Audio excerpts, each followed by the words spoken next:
This is Hunter Muse. And this is Chris Snipes, and you are listening to The Melt.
So why don't we officially start?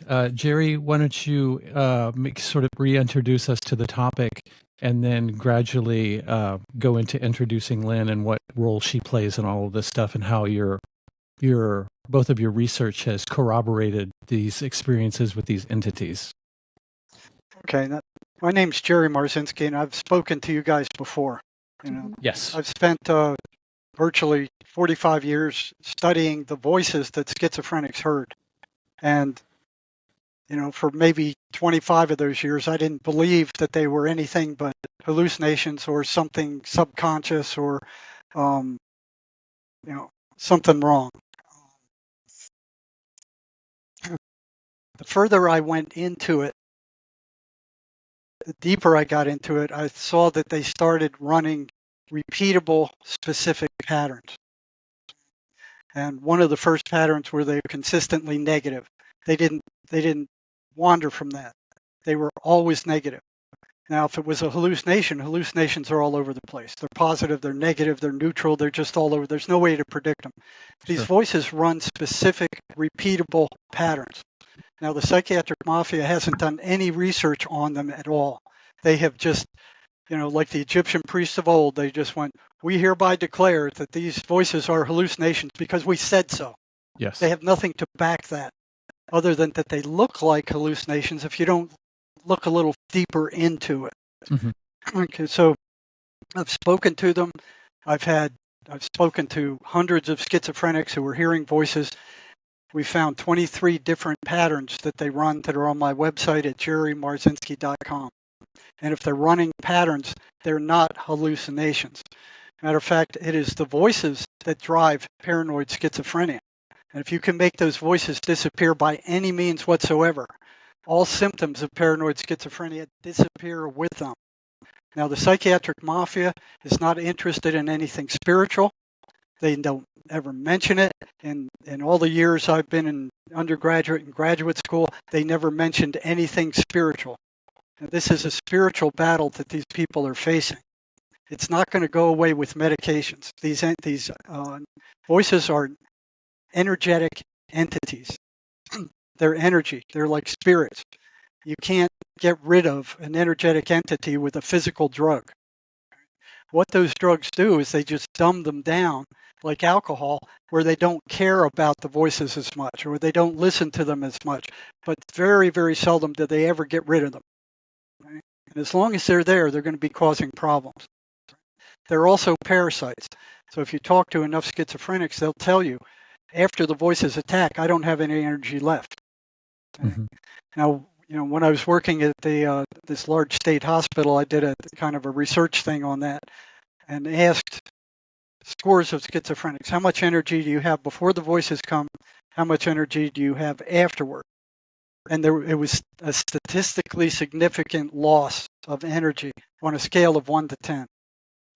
So we're dealing here with a phenomena that is not a hallucination, as the psychiatric mafia says. It is a curable malady, but it's a spiritual battle. And as long as they don't realize that, and if they believe what the psychiatric mafia says, that there is no cure, that there's only their toxic medications, they have no hope. for a schizophrenic, paranoid schizophrenic to recover, they have to realize that those voices they're hearing are not them. They don't come from them.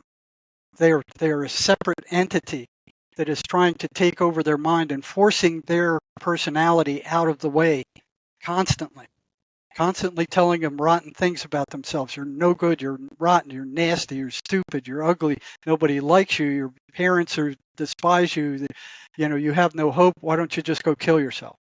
That's their main message. The reason that it's so negative is that they want to induce they want to induce the person, the victim, to create negative emotional energy, which is what they feed off of and drain. Okay? Now, they don't want the victim to know that. That's the last thing they want the victim to know. And if you go tell a schizophrenic that these things are parasitic entities, the voices go nuts. If they're gonna go off, they're gonna go off when they're told that they're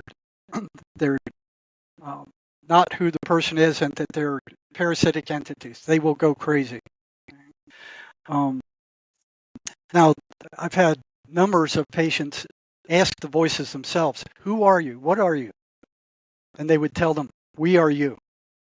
So they want them to believe that the thoughts they're hearing in their mind are the province or created by the victim himself, that they are the victim himself. Yeah. Okay, so when you say they go crazy, Jerry, are you saying that the person goes crazy or the entity goes crazy? Well, when the entity goes crazy, the person shortly follows afterward. Okay. So they will get very agitated. They will get very angry. They'll walk out. They'll say, well, you're full of crap. So when I was working psych crisis in the emergency rooms, they didn't want us working with these patients. They wanted them out of the emergency room. Mm-hmm. They didn't want any treatment going on. They just wanted them out of there. So I had to figure out what could I tell the ones I thought I could trust and the ones that had some idea that the voices weren't them. What would help them the most in the short period of time I could give them this information? And it was one to reinforce that the voices aren't who they are. They don't belong to them. They're coming in from outside of them, and that they're parasites. Now, they didn't want to realize that, and you'd ask them, how much energy do you have before the voices come? How many do you have? How much do you have after? They'll tell you, I don't have hardly any afterward. And you go, well, where do you think that energy went? And they would say, I don't know. I don't know. So you tell them, well, you've heard the voices thousands and thousands of times over the years you've been hearing them. Every single time they showed up, your energy levels would drop. Where do you think your energy went? And the vast majority of them, probably 80%, would say, I don't know. And then you'd ask them, well, if you stuck your hand in a fire 1,000 times and each time you got burned, what's burning you? They had no trouble saying, well, it's a fire. But then when you brought it back and go, okay, you've heard the voices thousands of times and every time they came, your energy was drained down to nothing. Where do you think your energy went? Most of them would still say, I don't know. So they were being blocked from that knowledge. Some of them would go, the voices took it? Like it was a new idea to them. Mm-hmm. They weren't looking for where their energy went because they were feeling so bad. It's just like, well, I'm sick. This is part of it. Before we get too deeply away from something that you said that was very powerful, when you were talking about the pharmaceutical element to this, you were mentioning that the pharmaceuticals basically numb the person to the voices. Do they have any influence on the voices themselves? Yeah, they do. They weaken the voices, and the voices don't like that. So they will tell that psychiatrists are getting beat up at a rate twice that of regular doctors. Their assault rate is phenomenal. I noticed that when I was working at the state hospital. There was always, hey, Dr. So-and-so just got popped, or this guy got popped. And I'm going, well, at the state hospital, they were spending 15, 20 minutes a month with them. What are they saying to these people that are pissing them off to trigger an assault in that short period of time? It just never made sense to me. So you're saying literally beaten up? They were literally being physically Wow. assaulted. Right? Wow. Now, it took me 7 years to figure that one out. It was a girl that she had 3 strikes against her. We were about to discharge her because she wasn't taking her medications. Her mother called me and said, listen, I can't deal with her at home. You can't discharge her. I'll come up and we'll find out why she's not taking her medications. Mm-hmm. Yeah. And what the patients would tell me when I asked them, why aren't you taking your medications? You've gone crazy over and over and over again. You see what happens if you don't take them. Why aren't you taking them? And their constant, most persistent answer was because of the side effects, which is true. The side effects are absolutely horrible. They're just horrible. For sure. So what I did is did a little research thing and said, okay, everyone that went off their medications, I do a little thing. I'd say, what side effects were you feeling from your medications, your psychotic drugs? Not all of them had the same side effects. So I'd write down 5 or 6 side effects they had. And I went to the DSM and went to paranoid schizophrenia and listed all the negative traits of paranoid schizophrenia. Paranoia, seeing monsters, hearing voices, all the awful things. And they'd write down the symptoms they had from the medications, and I'd then give them both lists back, and I'd ask them to check the symptoms they had from the psychosis, right? And then give them both back and said, okay, which one's worse? 100% of the time they said the schizophrenia is worse. All right. So even though they knew the symptoms, the schizophrenia was worse, they were still going off their medications, which didn't make any sense to me. So this girl came in and her mother was there, and both of us are just kind of like begging her. You were doing great. You were making great grades, and she was in cosmetology class. She was about to graduate. She would have made a great cosmetologist if she could stay on her medications, but she went off 3 times, so she was set to be discharged. So we're both begging her, like, why did you go off your meds? You know what happens when you go off your meds. You lose it. You went berserk. You did this for the 3rd time. Now we have to discharge you. And we begged her, like, why did you do that? And she said, you won't believe me. I said, well, try me. I've heard some really weird stuff since I've been working at this psychiatric hospital. I don't think you're going to tell me anything that's going to throw me off kilter. She said, it's because the voices were telling me that the psychiatrist was poisoning me, and they were pointing to the side effects, the negative side effects of those medications as proof that she was being poisoned by psychiatry. And in fact, they are being poisoned by psychiatry. Sure. Exactly. Those are toxic symptoms due to that drug, and they're awful. So with long-term use of antipsychotic drugs, there is permanent neurological damage, and it doesn't reverse itself. Past a certain point, if they pull them off of it, the brain will recover, the spirit will recover. But if they keep them on it for long periods of time, they started doing autopsies on state hospital patients, and their brains were shrunk like walnuts. Wow. Now, when the researchers who did that wrote a paper on it, the psychiatric mafia and big pharma went nuts. They went, oh, it's not our drugs, not our drugs. It's the schizophrenia that's doing that, evil schizophrenia. So they started feeding those drugs to mice and rats and monkeys, and their brains shrunk also. Now, that's not something that I've ever heard a psychiatrist tell a patient. They will tell them, oh, you'll be groggy, you'll have dry mouth, you might have some sexual dysfunction, but they won't tell them about how dangerous these drugs actually are, and the fact that they cure nothing. They're just treating symptoms. Yeah. So these entities are energetic. You can't drive out an energetic entity with a physical drug. All they're doing is drugging the brain. They're drugging the body. They're not curing anything. They don't know what the cause of schizophrenia is. They're not looking for it. The NIMH has reduced the funding for research in schizophrenia down to a dribble. And then they manipulated the statistics that made it look like they were spending more on research than they actually are. They don't want a cure. They want to keep selling their toxic drugs. They're making $14.7 billion, billion dollars a year selling these toxic drugs that are destroying people's brains. Well, and to be fair, when we're talking about an industry like the medical industrial complex, there are a lot of bad actors in that field. But we can all probably agree that we can't maybe paint with a broad brush and say every psychiatrist is corrupted or every single. There's some there are good ones. decent, yeah, there's decent people out there who are trying to do decent work.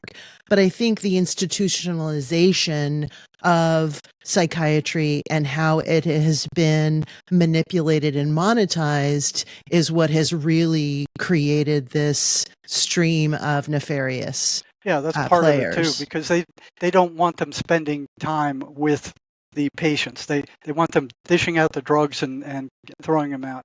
You're not going to go to a psychiatrist and come out of his office without a prescription for some kind of drug. Especially in a state institution. Yeah. Now, that's not to say these drugs aren't important, because believe me, I've seen patients where these guys would be totally out of control. Sure. They would be murderers. They'd be hurting people and themselves if they weren't drugged down, especially in the state hospital and for the criminally insane. They have to be drugged down. You know, a lot of the people that I worked with, if they weren't on those meds, I would never be able to reach them. So I'm not saying the meds are useless or don't have an important role, but they shouldn't be used with the common everyday schizophrenic for any length of time. Yeah. Maybe to just get your foot in the door and then find out maybe what the root cause of their problem is and then worry about healing that. But that is trauma. Virtually all of these people have trauma. Now, what they're teaching in the universities does not impact that trauma. Everything that I've learned in undergraduate and graduate school and the PhD program, none of that had any effect on the trauma. But there is something that came out recently and designed by a ship captain in Australia called the mace energy method that is able to go in there and remove that energetic depression. I mean, get rid of it. It's gone. It's out of their universe in an hour. I mean, it works better than anything I've ever seen. So there is something out there that treats these people, and even if the voices don't disappear with schizophrenics, if you can get rid of some of that trauma, they get better. There's not as much to set off because these things feed on negative emotional energy, and that's what's frozen in a trauma, that negative emotional energy. And they set it off time after time after time after time. Once it's gotten rid of, it's no longer there. They can't set it off anymore. So the patient gets better even if the voices don't disappear. Okay. Well, you make a very salient point when you're talking about the institutionalization of psychiatry and how these psychiatrists are given maybe 15 minutes to do an assessment with someone. And if you're not really given an opportunity to really have a deep conversation with someone or assess their medical records and ask the appropriate questions about diet, about personal history, there's so many aspects to this that are being missed because it is just like a conveyor belt of get people in and out so you can get to the next patient. Yeah, you've got that. Plus you've got the brainwashing of the big pharma with the universities. So Eli Lilly, back in, the 70s when they came out with Prozac, they didn't have any idea why it worked. You know, they go, well, it's a drug and it's a chemical, so these people seem to kind of mellow out with it, so it must be a chemical imbalance of their brain. They just made it up. There was no support for it at all. There was no research for it at all. They just made it up, and then they started publicizing that, and then the universities started teaching it, and it was all a lie. There is no chemical imbalance in mental illness. They proved that over and over and again. They published it, and these people are still teaching it in the universities, and they're still advertising their medications as if it's a chemical imbalance of the brain. Only they change their wording a little bit. They go, it is believed that there's a chemical imbalance of the brain. Yeah, but it's really not even about an allergy. Like maybe someone has a specific allergy to something that they're taking that is having some effect on their mental health. Well, there's stuff like that, and there's but if you're they have to always be medically cleared before we saw them. Before psych saw them in the emergency room, they had to be medically cleared to rule out all that other stuff before we ever saw them. Okay. Yeah, but are they really doing like an allergy panel on every single person that goes into the hospital? Of course they're not. Well, they're not going to do that. Yeah. So there's things that are getting maybe misdiagnosed or mislabeled that then if you have some mental health issue and you've been labeled something, then you are kind of stuck with that label and then you identify with that label. So I think that it's plays very a destructive. real, yeah, it Those is. labels are all made up. They're just made up. There's not Totally. one objective test to verify even one of those diagnoses. There's almost 300 of them in the DSM now. There's not even one test to verify even one of them. They're all made up by psychiatry. They took segments of human behavior and chopped it up into little pieces and said, okay, this is, depression, this is psychosis, this is, and it looks real official. You open it up and there's numbers and numbering system and it looks like a real work of science, but it's all a lie. They're just labels. There's nothing in that DSM to say what to do about them. Yeah. This behavior, if it manifests this way, we call it this. You put 10 psychiatrists in an office and you give them even an intermediate diagnosis with some complexity, they'll all come up with a different diagnosis. It's completely subjective. And they do the same thing before they dish out medications. It's like, oh, well, I think this will work. And they try that. That doesn't work. They try something else and then something else and then something else. And they increase it and decrease it and up and down until they find one that kind of numbs the guy out the best. But it doesn't cure anything. No. So I wanted to bring Lynn on because, like I was saying earlier, Lynn's a nurse. She's been on the front lines like I have in the emergency rooms. Only Lynn has been able to see spirits from the time she was a young woman, and her mother never discouraged her from that. So she knew she had to keep that quiet. and she's got to the point now where she's willing to speak out about it. And what I found particularly fascinating is when she did a internship on a psych ward, she was able to see these things, what they look like. And she drew some pictures of them for all you guys to see. So I'm going to turn things over to Lynn, and I'll just be jumping in from time to time. Yeah, Lynn, if you would tell us a little bit about your background and what led you up to where we're at right now, like how you started seeing these things, how you got into the profession that you're in, and how you eventually crossed paths with Jerry. Okay, I'm international author Lynn Monet. I've been a nurse for 40 years. 17 of that has been in end-of-life care. I am 61. I'll be 62 in May. And with that being said, I just wanted to mention something to back up also what Jerry's saying. On another level, not just the mental illness part of it, but when elderly people are in that transitional decline where they're starting to see loved ones coming in at their time of death, it's the same thing. The pharmaceuticals are just loaded onto these people. And the funny thing is that there have been multiple patients that I've had during that time that are aware that they're being medicated, but they don't stop seeing their loved ones coming in. So it doesn't take away the supposed hallucination because it's not a hallucination. And but it's the same thing, get the pills kind of thing. So anyway, I just wanted to mention that to back him up. And also the mace that he mentioned, he did on me, and it definitely works, people. It's subtle, but it definitely works. And so definitely reach out to Jerry for that if you need that kind of assistance. But how Jerry and I met, as he mentioned, I have had gifts ever since I was a child. I grew up 3 short blocks behind a hospital, connected with, at that time in the 60s, they were called nursing homes. They're now skilled facilities. And it was commonplace for my siblings and I to see dead people walking through the house in patient counts. It was like, there's a toaster, there's a door, there's a dead person. So we weren't afraid of them.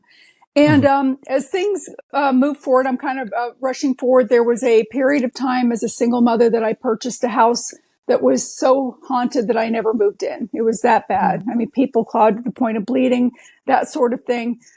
But being able to connect with people of like mind during that time helped me to even feel more comfortable with my gifts in other areas. So being a nurse, as I mentioned, I'm in end-of-life care. I do see people when they cross over and come out of their bodies and some of the beautiful things that occur with that. I've been in the room and overheard some of the people actually talking to the spirits about children that haven't come in and things like that. And Turns out that the person was pregnant at the time and didn't know it. Wow. So, and also flat out where I had seen something at the same time as a patient, and when she confronted me and she said, "Can you see them too?" And I said, "Yes." And she had the wherewithal to say to me, "Well, don't tell anybody because they'll put you on medication." So Wow. she had the wherewithal to know that she was still seeing these things, and there's a whole story behind that as well that's actually very, very beautiful. I've got some very beautiful things to share that way. But I want to go into the schizophrenics do the same thing. They don't want to tell the psychiatrist that they're hearing voices after they're drugged the first time. They don't want to be drugged further. Yeah. Yeah, that's true. And how Jerry and I have connected up is that, as he said, later in life I went back to further my nursing degree. I also have a degree in biological science. I'm also a licensed certified death doula. I had to go through the psychiatric ward for part of my rotation in my nursing classes, and we were placed in different facilities for a week at a time. And there was this one particular, it was the very first day that we were in there, and there were 8 nurses. We came in with a teacher, and the teacher had gone to get our assignments. And there was this young lady that looked to be about 20 years old that she had short hair. She was a little bit more on the voluptuous side. She had on a tank top with spaghetti straps and shorts. And I'm mentioning this for a reason because her skin was visible. So they're in many places. And she walked up to the group and she pointed at me and she said, "You can help me. I know you can." Well, of course, I'm like, "Oh, please don't let her be talking to me." That day I wanted to be Lynn, the student nurse, and not Lynn, the weirdo. So, the teacher comes by and she says, "Don't make eye contact," which Jerry, I know how strongly he feels about that, but they did. That sets me off because they were giving that same instruction to interns where I was. Don't look at them. Don't, especially the nursing students. Don't make eye contact. Don't talk to them like they're going to jump on you and kill you if you say anything to them. Exactly. It's such nonsense. It's such total nonsense. Well, we actually had to sign papers in the facility that if we got bitten or hit or groped or any type of harm came to us, that we wouldn't hold the facility responsible. So, and that's why you won't see any researchers on the front lines. They won't come to the front lines. They don't allow them. All this research that's done on schizophrenia and these other are done in the universities with college students and outpatients and stuff. They're not on the front lines. In the whole 40 some years I've been working on the front lines in psychology and psychiatry, I've never saw a researcher on the front lines. They won't let them in. They say it's too dangerous. We can't take the risk. You're going to get hurt, and we have to assign staff to be around you all the time. It's all nonsense. Yeah. Yep. So going into this with the young lady, I was then placed back into the area with another nurse. So now there were 2 of us, and we were sitting at it had these picnic tables that were bolted to the floor. And my fellow nurse and we were sitting there, and the young woman walks over and she sits down with us and she starts to tell us how, she had been molested by her pastor at 10 years old, and then her mother got remarried, and her stepfather started raping her, and then she ran away from home at 16 and started to do devil worship that was, didn't work out for her well either. And now she's hearing 25 different voices. And as she's sitting next to me, this young woman is absolutely covered in claw marks. She's got marks on her that look like cat scratches. And just so that you know, the reason why I'm able to identify these is because the house that I originally purchased that I never moved into, a friend of mine got clawed to the point of bleeding on her back and stomach while she stood next to me in that kitchen. And these claw marks were identical to what those looked like. And the thing was too, she had them coming out of her ear, out of her nose, and in areas on her back that she would have had to have been a contortionist to have done them to herself. And she was even saying that one had a large fingernail that was even clawing her on the inside of her female parts, and the facility was claiming that they were self-inflicted. And I'm looking at her and I'm like, there is no way this girl's got demonic claw marks all over her. And my heart's breaking for her. And all of a sudden, that too. Yeah. And all of a sudden, they called her away. They have these blocks where they'll have different counseling group sessions or time with their social worker or time with their priest or family or doctor or whatever. And she was called away for one of those.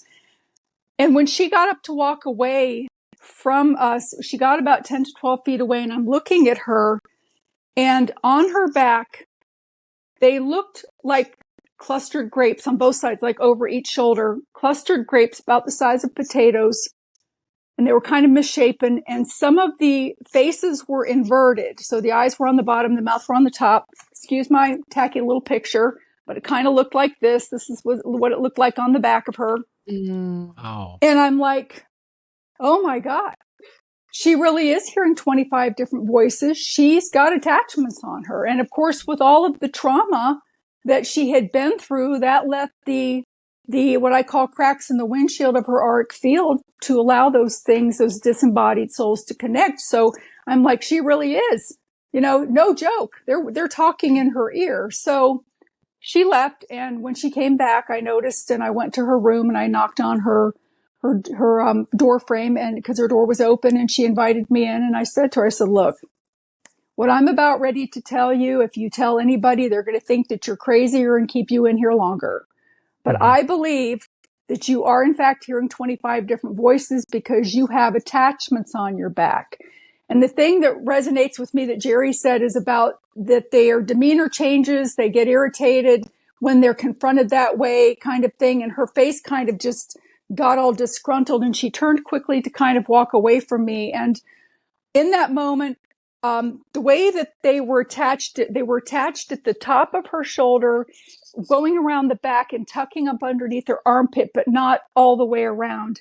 And it kind of looked like a twisted grapevine, but more like hollow, like a horn, that tannish brown color. And they were anchored in. So they were raised up a little bit on her shoulders. So normally I would not have done this because at that time I was under stress being in school. I had some personal things going on, and there's a preparation that you do before you go and take these things off of people so that those things don't come home with you.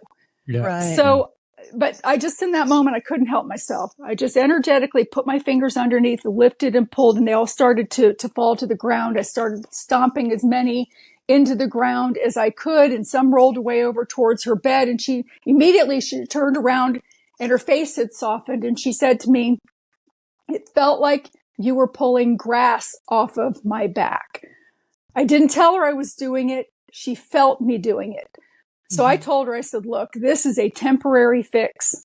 I said, when you get out of here, you need to go and find someone. I said, some of those things have rolled over near your bed. I said, they can reattach to you. I'm sure they're in your home when you go home.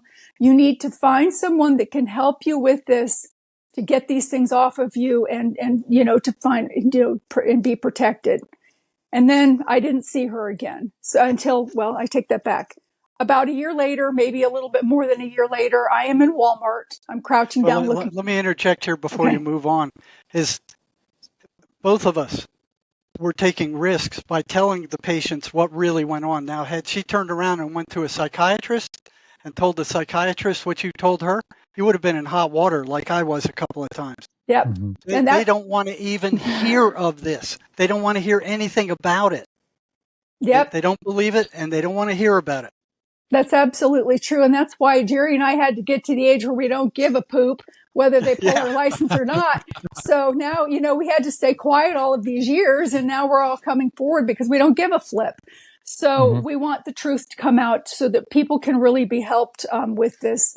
So I'm in Walmart. I'm crouching down. These two young girls are at the end of the aisle, and they're whispering, and they're looking at me, and I'm like checking my shoe for toilet paper or my zipper, So, I'm like, type thing. And I hear one saying to the other, I know that that's her. And I'm like, oh, well, maybe it's a fan, somebody that read one of my books and recognizes me off of, whatever I've been doing. And she walks over. And when I saw her in the facility before, the parasitic, I call them parasites, these attachments that were on her were sucking the life out of her. So her skin was actually ashen and pasty looking type thing. And here she is. And she's pink, and she's got this cute little blonde bob, and she's lost weight, and she's got her makeup on, and she looks at me, and she looked familiar, but I couldn't place her because she looked so different, and her energy was different. And I said to her, she says, "Do you remember me?" And I'm like, "You look familiar." And she says, "You're the nurse. You're the nurse that helped me." And I'm like, "No way." I'm like, "Wow." I'm like, "Look at you." And she was actually in school becoming a dental hygienist. So she told me that she went and got help with what I had told her to do afterwards, and that now she was only on a low dose of anti-anxiety medication as needed. She was off all of her schizophrenic meds, and she didn't have any further problems. So her life went forward. Also, being in that situation, going around with other nurses, we went into another section that was very, very sad, because it was an area that was like Before you go on, let me jump in again. So what I want you to pay attention to is these people can recover. If they realize what's going on, they can recover. It's not a life sentence like psychiatry is telling these people. Sure. I've heard them over and over again say, "Oh, well, the only thing you can do is take these meds and come see us." It's a life sentence. There's nothing else you can do about it. That's bull crap. It is. I'm sorry, I didn't mean to interrupt. Oh, go ahead. Okay, so we were in a different section now.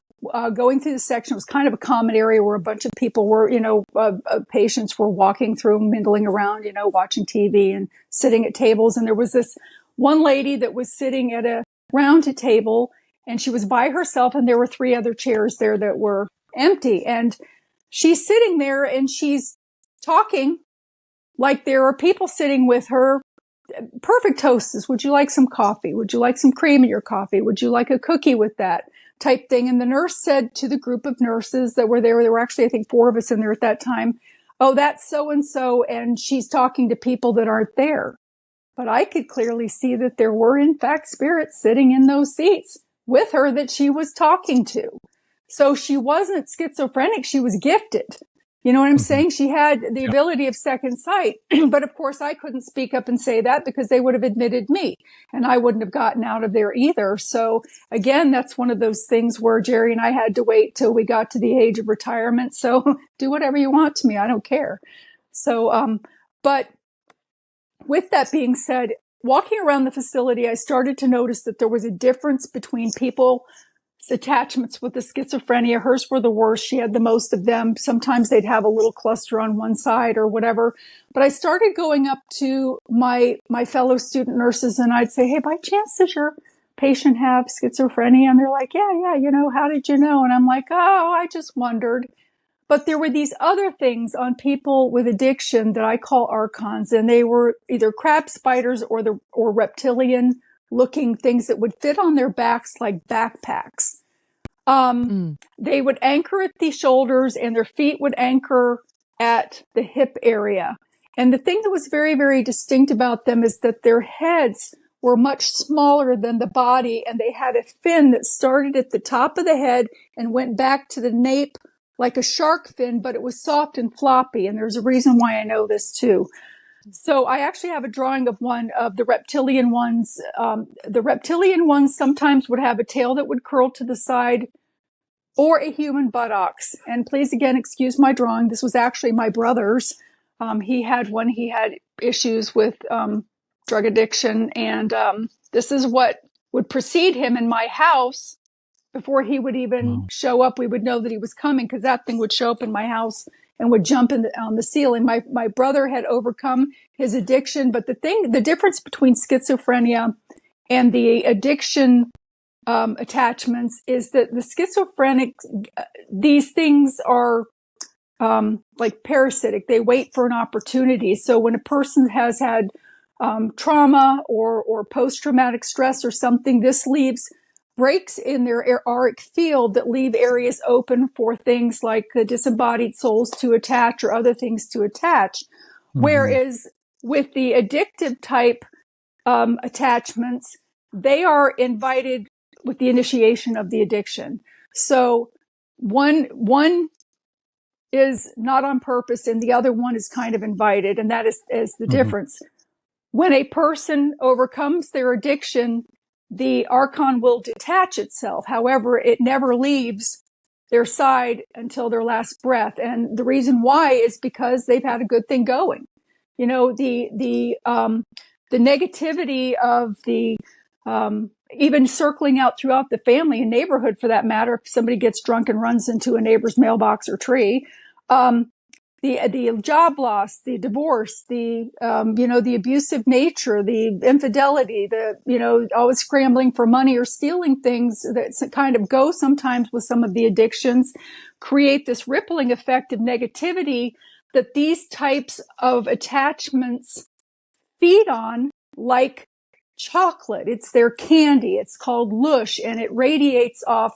So they're constantly trying to create the turmoil in the family, and it's easy to do through somebody with an addiction. So they've got a good thing going. They're on a feeding frenzy, and it enables them to do more physical acts. Well, the schizophrenic ones do the same thing. And they don't just hit schizophrenics and drug addicts. They hit us all. Oh, yes, they do. You could be walking down the sidewalk, and all of a sudden I had a guy who wrote me, he said, I heard you say that they hit us all and that they inject these negative thoughts. He said, I was walking behind my boss last week, and this voice jumped into my head and said, spit on it. So they hit us all. It's not just the schizophrenics or the drug addicts. They're getting us all. They're feeding off us all. Okay. So, I'm sorry. Oh, I just saw your message, so I'll do that. I'll do it. No big deal. Okay, sorry. No. So you continue with what you're saying, and then I'll ask my question. Oh, okay. Well, I was kind of finished with that part Okay, sure. of it. So you called the ones that attach themselves to people who are addicted archons. What differentiates those from the other ones? The first ones that you mentioned that were in clumps. the ones that are in clumps are usually disembodied souls that kind of collect on people for various reasons. They kind of ride along on them sometimes for protective purposes, because usually when they're left roaming in the dimensions, I see interdimensionally as well. So I do see dead people. Anyway, it kind of is a protective measure to hang on to them, just to kind of vicariously live life still through them in some way, some normality to it. Whereas the archons, they're more predatory, and they kind of are waiting. And that's why, if you go they love teenagers for some reason. There's always darker soul. Drama. Definitely, drama and trauma, whatever.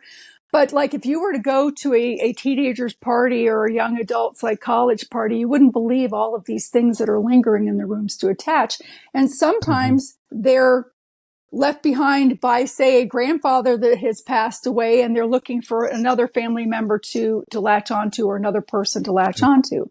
So they never leave. They're constant. It's why it's so hard for people with addiction to overcome the addiction, because those archons are constantly there trying to taunt them to slip up, because they want to reattach. They don't want to be floating out there, away from them. They want to engage. That's what they do. And they want to create turmoil and mess with people's lives in a really crappy way.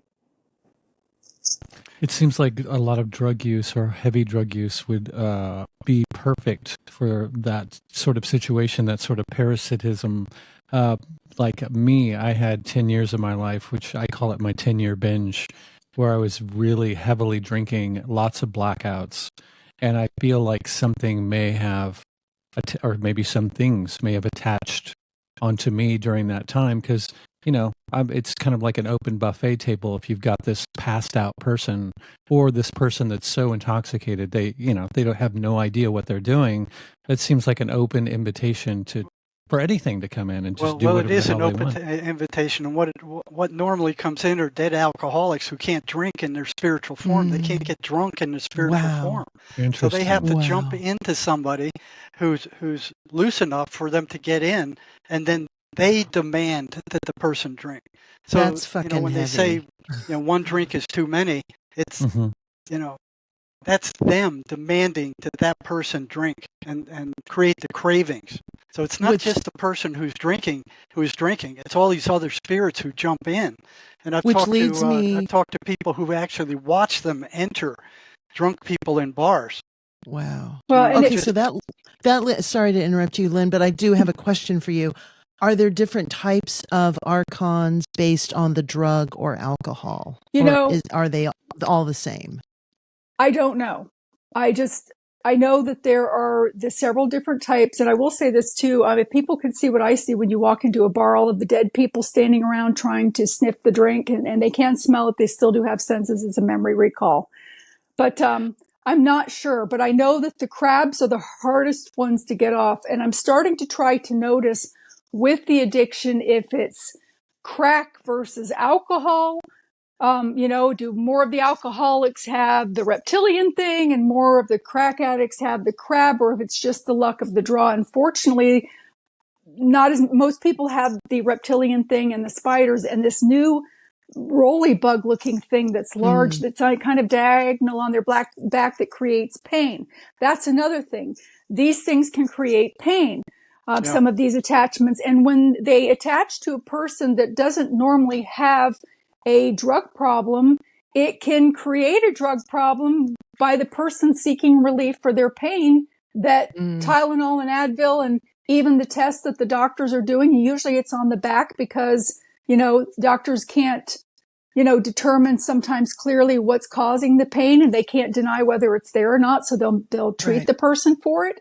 Mm-hmm. So, there's that sort of thing too, where it does cause pain. I had, a situation with my daughter when she was 12 where we were still kind of trying to get away from that haunted house. And she had been complaining of pain in her shoulder and upper back. And I thought, well, she's 12 years old. So she's not going to be drug seeking, So, sure. And then being a single mother, I had Advil and Tylenol in the house and that's all that I had. And there was one day in particular, it was a Sunday, that she was complaining so bad of pain even after I had given her Tylenol and ibuprofen combined, which, you can do that. And, that I kept her home and I called into work because I thought, I'm going to have to take her to the emergency room. What if it's a tumor or a clot or something? And I don't want to be negligent as a parent.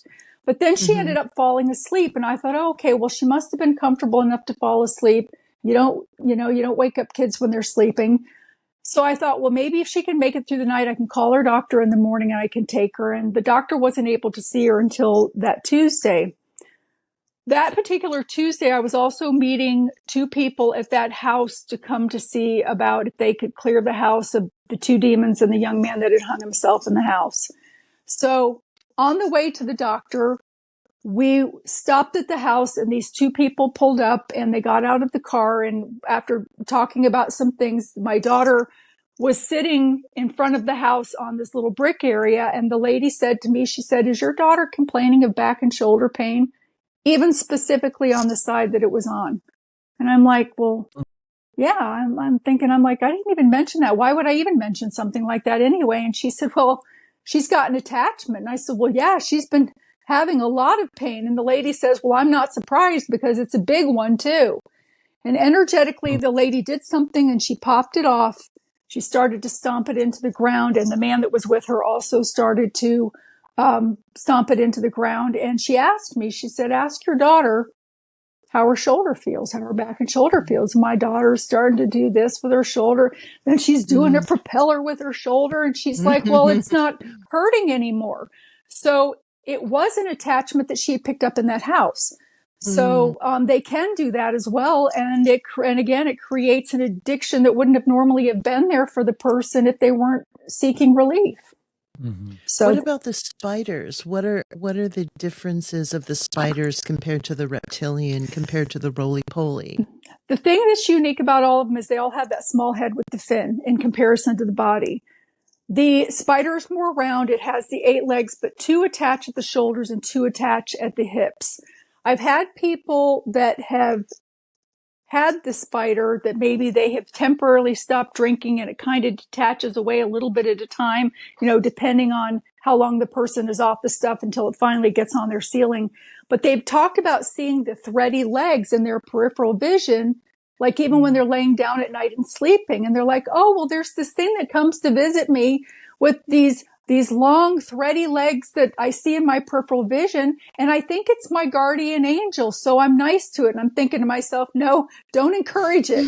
It's not your guardian angel. Trust me. Don't feed the animal. Yeah, don't feed the animals. So, that is how, I mean, they can actually see when the legs, and they assume that it is something else other than that. The crab, when it's on, it's latched on. Sometimes you can see, I mean, it's got like these little tiny claws, not like a big one and a little one. So it looks more like a female crab. But again, the legs attached to at the shoulders, and then the ones they attach at the bottom as well. But then they have also this component of like the claws that kind of they kind of grab in the middle. So they have 6 areas that they're attaching versus 4, like with the reptilian and with the spider. Mm-hmm. So and then how do they react when they know that you can see them? They try to flatten and hide. And this is interesting because they align their heads with the person's head. And of course, being a smaller head, they kind of hide directly behind the neck very well. And they line up and they'll try to make themselves as flat as they can, because usually if I'm looking at somebody on a camera, I'll ask them to turn, and do a profile view so that I can see, it's on their back, and you'll see this thing this big, but they can only do it for a very short time. And then they you start to see them filling out on their back and coming out in a way. And then you see their flap thing too. And they can't resist, because after, when I'm talking to people, all of a sudden they'll have their head aligned, but then you'll start to see them peeking around the corner. So you'll start to see something bulging out over here. And it's like, I see you. And then they'll line back up with the head. Like, no, you didn't. Type thing. So, but they also know that I can't take them off. The person got them on there. The person has to do the work to get them off. Mm-hmm. So, but then I can help them with things to maintain it and keep it off, as long as the person puts the work in as well. So, it's a little bit different with schizophrenia because, they didn't ask for it. So, well, they have to do the work also. Yes. I mean, yes. The exorcists, they might get rid of them for a short while, but if the person doesn't do the work to change the way they think, they're going to come back. So the greatest offense would be training your mind to not entertain specific thoughts or go down. Yeah, they have to monitor their thoughts. Sherry, my co-author in the book we wrote, she said every negative thought that comes into your mind belongs to the dark side. Mm. Wow. So, Lynn, I wanted to ask you about the physical manifestations of these entities.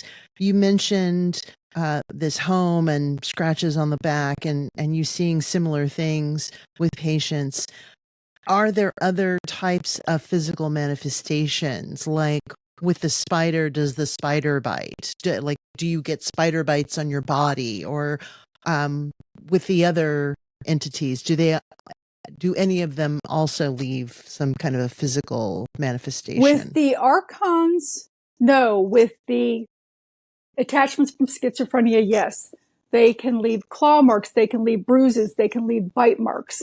Okay, so they can do that. And a lot of times it's because along with the attachments, with the disembodied souls, there's always something a little bit more malevolent, kind of controlling them also, which is where some of the more negative comments and things come in as well too.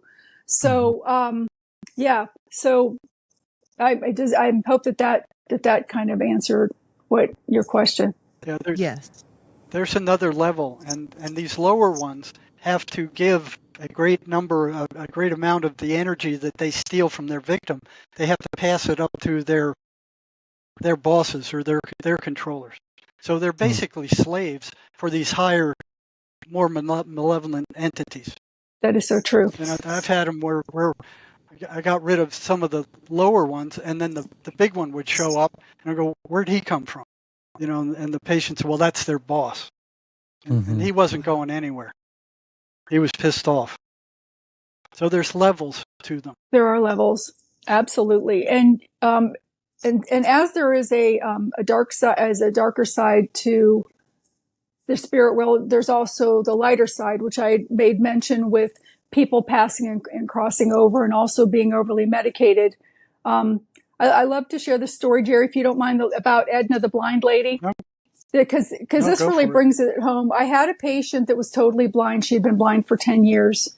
And she had only been on my unit for a short time, so I didn't know her that well. But her son and daughter came up to the nurse's station and said, "Mom's talking to people in the room that aren't there."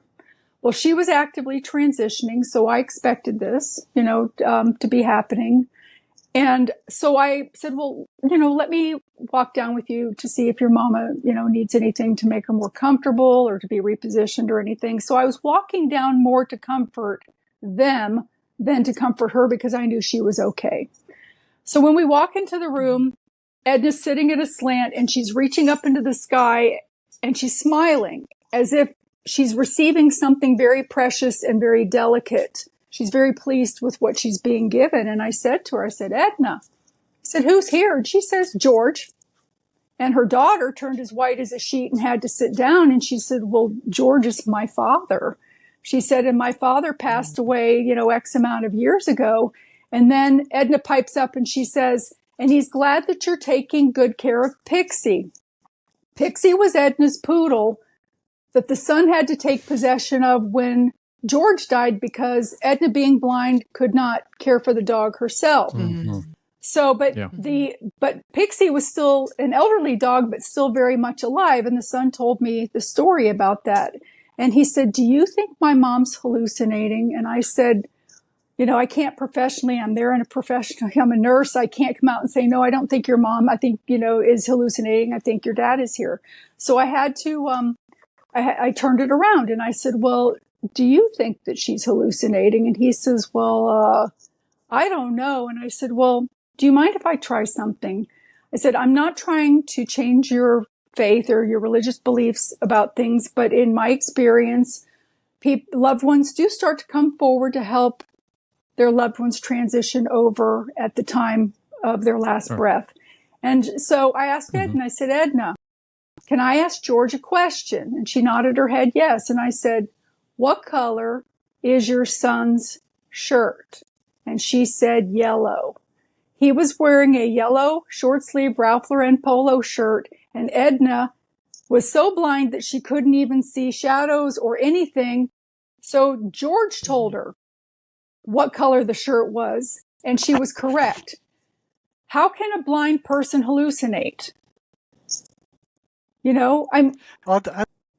can't. I'd like to follow that up with there is a good side too. There are guardian angels. We're talking about the bad side because the churches won't do it. I mean, these things are rampant right now, and the churches won't touch it. They talk, we talk about Jesus Christ and They're God. afraid. Jesus Christ and God aren't causing the problems. Right? So working in the ER, I would deal with suicidal people all the time.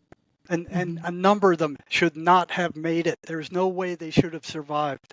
And the one that sticks out the most is one lady, her husband left her. She was about to get thrown out of her apartment. She'd lost her job. Everything was going wrong. She had a teenage kid that was giving her trouble. And she just goes, I'm done. She couldn't bring herself to actually do something to herself. So she decided she was going to go out to a train track in a little town south of here and wait for the train to come by and then drive her car in front of the train. So she's sitting at this cross gate that was closed. She's talking to her sister in San Diego, telling her goodbye, and then the train comes. So she drove around the roadblock, stopped the car in the middle of the track. The train blew its horn and then smashed into her car, just bashed it, threw it into another track, and another train came by and hit it again. She'd been hit by two trains. The second one threw it like 25, 50 yards off the road, and it was so crumpled, there was no way she could get out of it. It was like a crushed tin can. So they had to get the jaws of life to cut her out of that thing. And here she was sitting in the ER in front of me, and the only injury she had was a black eye. That's it. Wow. And I'm like, I couldn't believe it myself. So I'm asking her, I said, what were you thinking when you came to? She said, I was furious. She said, I did not want to be alive. I don't want to be here. I didn't want to be here. And she said, I was just mad as a hornet. she said then she heard this voice come in and talk to her and say, everything's going to be okay. And when that was said, she just got very peaceful. It was just very calm, very peaceful. And she knew everything was going to be okay. So here she is sitting in front of me in the ER 2 hours after she, destroyed her car and tried to kill herself. Mm-hmm. And I'm not thinking she's suicidal anymore. I mean, she'd learned her lesson. There wasn't anything there. Nothing I was looking for. And I went, wow, the psychiatrist is never going to let her out after this. So I put in my report and I said, I don't think she's suicidal anymore. And I didn't think they'd let her out, and they did.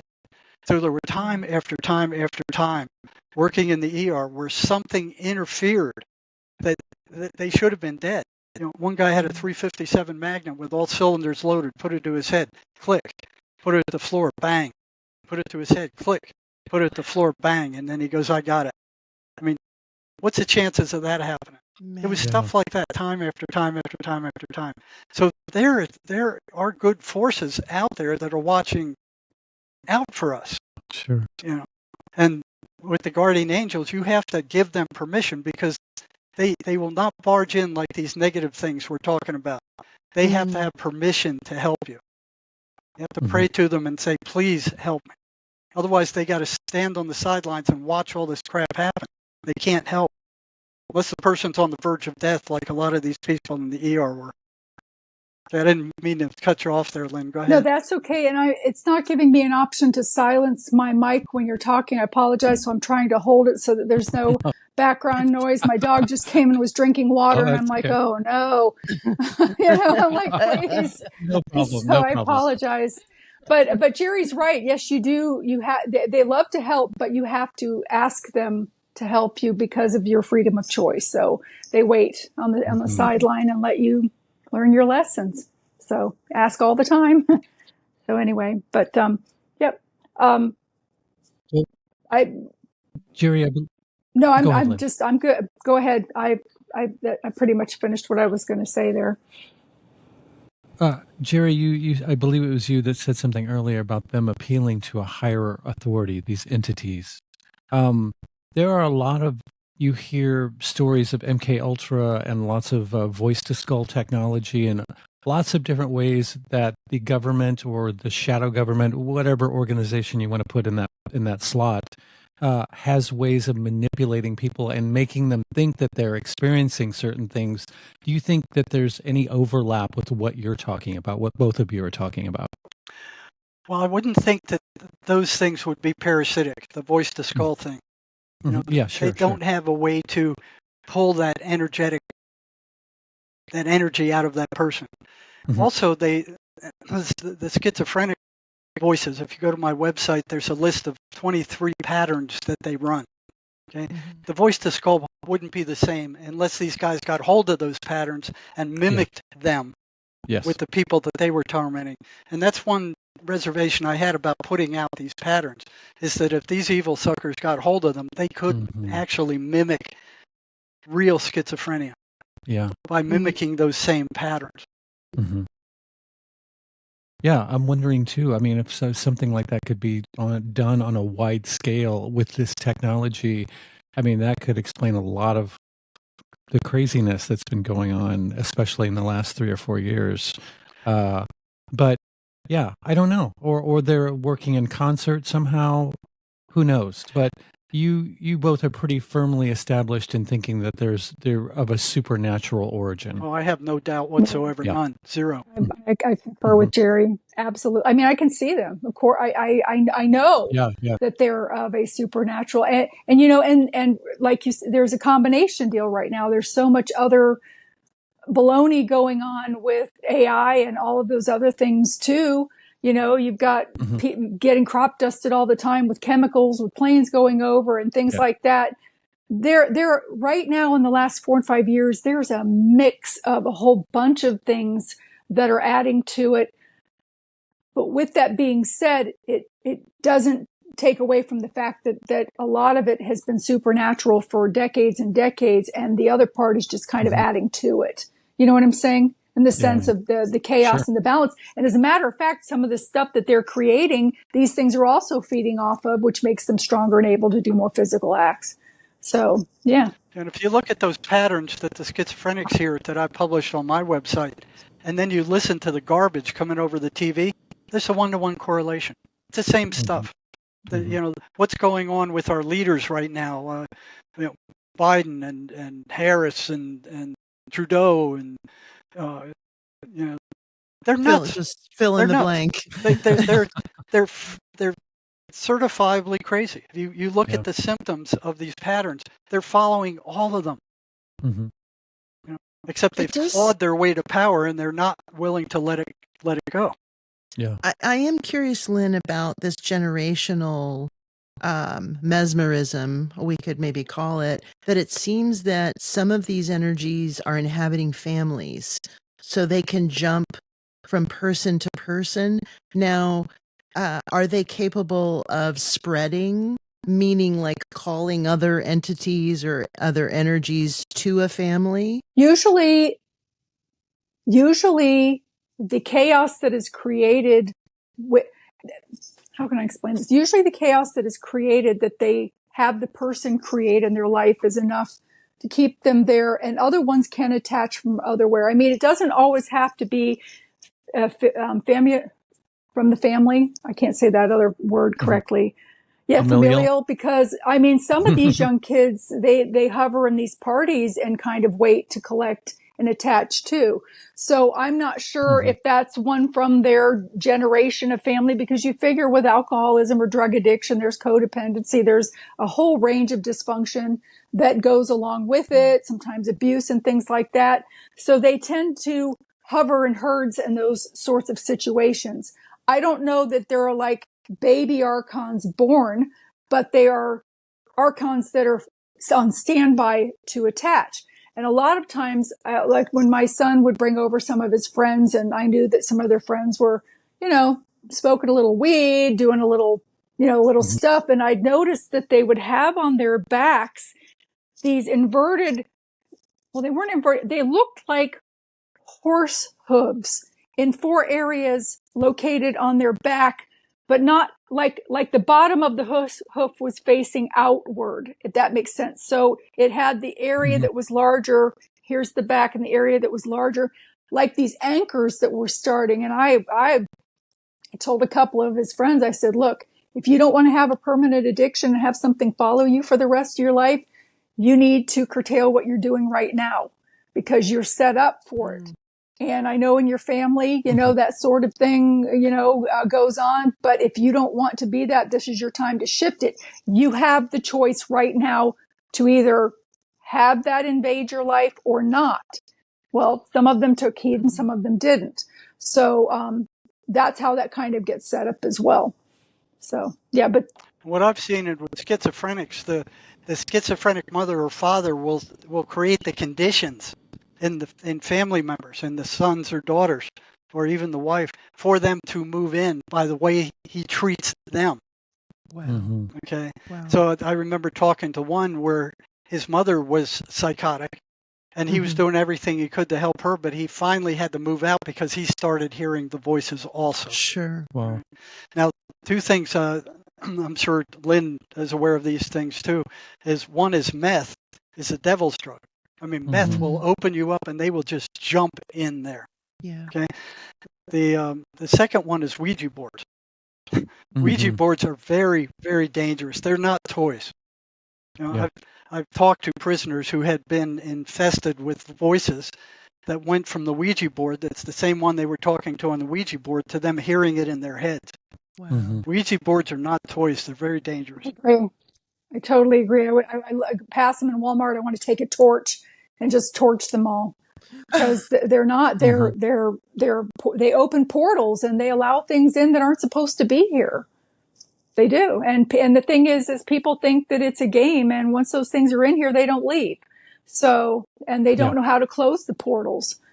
So it's not, and as a matter of fact, Mattel has actually even now made a pink Ouija board for girls for Barbie and a blue one for Ken back in Oh, 2020, I believe it is, that they just released those for kids for so like eight. freaking Yeah. So, morons. Total I mean, morons. you have to wait until you're 18 or 21 to buy beer. You have to wait until you're 16 to get a driver's license. You have to wait to a certain age to vote and do other things. But yet an 8-year-old can open up portals to other worldly things and allow them in to create havoc for people. Those- And pick their gender. Those violent Yes. video games is Oh, another yeah. one. They are just so dangerous. They absorb the person and they become violent. You know, it's not like they don't have an effect.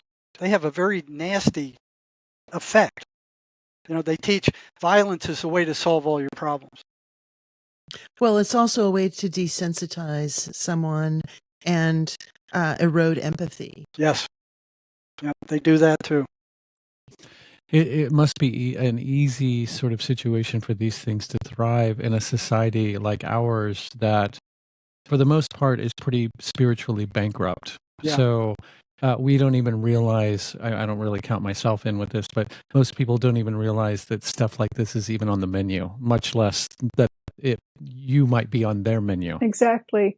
You know, Right. and as mentioning too, people don't realize with these addictive behaviors that, you know, you got the guy that's in the peep show, and I don't mean to be vulgar, but in the peep show, and he thinks that he's having a private moment, but he doesn't realize how many dead souls he says standing there with him, watching the same thing with the same addiction, that he should probably be charging addiction for what he's doing in there.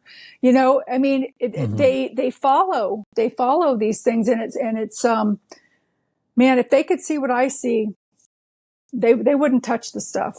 I can tell you that, because some of it's pretty nasty. I've seen headless things. It's not good. I mean, even people that smoke cigarettes on their cigarette break, they're all huddled around, you know, trying to smell the smoke. And people argue with the fact that, well, they can't smell. And it's like, they do have all of their senses, whether they cross over or not. And at the time of death, they do have the choice of whether they want to cross over or not. They don't have to. And usually those are the ones that are lingering as the disembodied souls.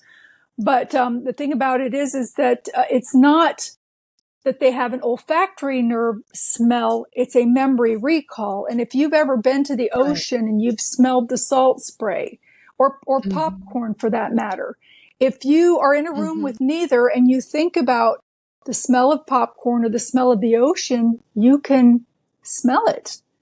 Exactly. However, on the other side, it's like on steroids. So they have that memory recall that still keeps them addicted to the fragrance of it, for that matter. It definitely does feel like there is some design here. Like there are on the human plane, that there are some bad actors, some nefarious people that do understand these energies and are engaging with these energies to create addictions, to create schizophrenia, to create the conditions for these things. So when I think about that, I think, like, who is benefiting from people being experiencing these types of possessions? The same people that, I'm sorry. And it is the government, it is people in the media, it is people who are selling poisons or toxins. So I think there's a lot of people that are engaged and involved with perpetuating this terrain and creating this soil so that these things can have access. Yeah, they don't make any money curing people. They make money treating people. Exactly. And they don't want them getting better, which is why, you know, they're totally ignoring the mace energy method that they actually will get rid of psychological problems. They're not paying any attention to it at all. You know, the guy who invented it, they took it to the Australian legislature, showed them how well it worked, and said these should be in all your mental health centers. You should have mace practitioners in all your state hospitals. They blew it off. They took it to the university, showed them how well it worked. The university said, you give us the patent to it, and we might do something with it. And they said, no thanks. You know, they don't want something out there that cures people. They want to keep treating people. And I can vouch. I can vouch that it does work. Jerry offered to do it on me, and it's not like there's fireworks and bells and whistles. It's more subtle than that. But there was an incident in my life that was very, very traumatic. My father was abusive, and I go back to that situation, whereas before I was in it, my heart was racing, I was having anxiety. It was almost bringing me to tears. And after having the mace energy method done on me by Jerry, it's more now like I'm looking through the window you don't forget the act is done, but you desensitize it, like it's looking through a window and saying, oh, look what's happening to those people. Isn't that terrible? But I'm not having that heart racing or that anxiety anymore. I'm separated from it. And that is how it works. And I'm telling you, Jerry's the man. It is excellent. I'm actually in the process of learning it myself. I've had to take a little bit of a hiatus and step back here because of the traveling things. And of course, there are things with banks and stuff going on right now. But I will be continuing next month to go ahead and go forward with that. Oh, good for you. Glad to hear it. So, Lynn, are you capable of doing your work with people via Zoom, or do you have to be kind of face to face or kind of in their auric field in order to It depends on what I'm up against. For instance, I don't do demons. Demons are above my pay grade. I can do demons. I don't like to do demons because of the compromised situation that it puts me in afterwards, that I suffer for weeks because they know where to hit you in your weak spots. I don't care how much you protect yourself. However, I can help people online, but what I'm finding is that a lot of these people, because they've had these issues for so long, that they have created maladaptive coping skills in order to accommodate it.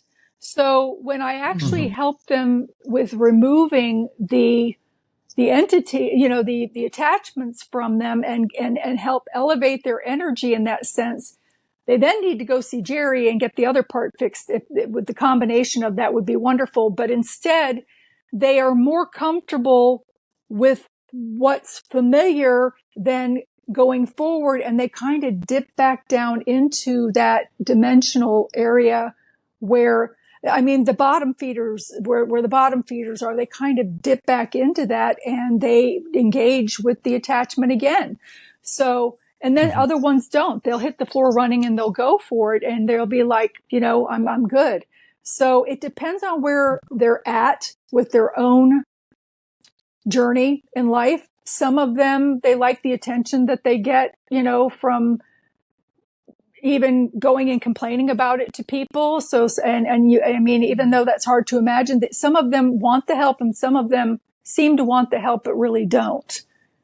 And because it's not just a quick fix thing that you can do. There's parts of it that they also have to participate in themselves. And a lot of them, it's like they'll call me back and they'll be like, well, that attachment's now standing at my door. Well, did you remember to do this? Did you do this? Well, I haven't done that yet. Well, did you get the iron bracelet? No, but I've got steel on and copper. No, it needs to be iron. They don't follow through and do specifically what they're supposed to do in order to maintain.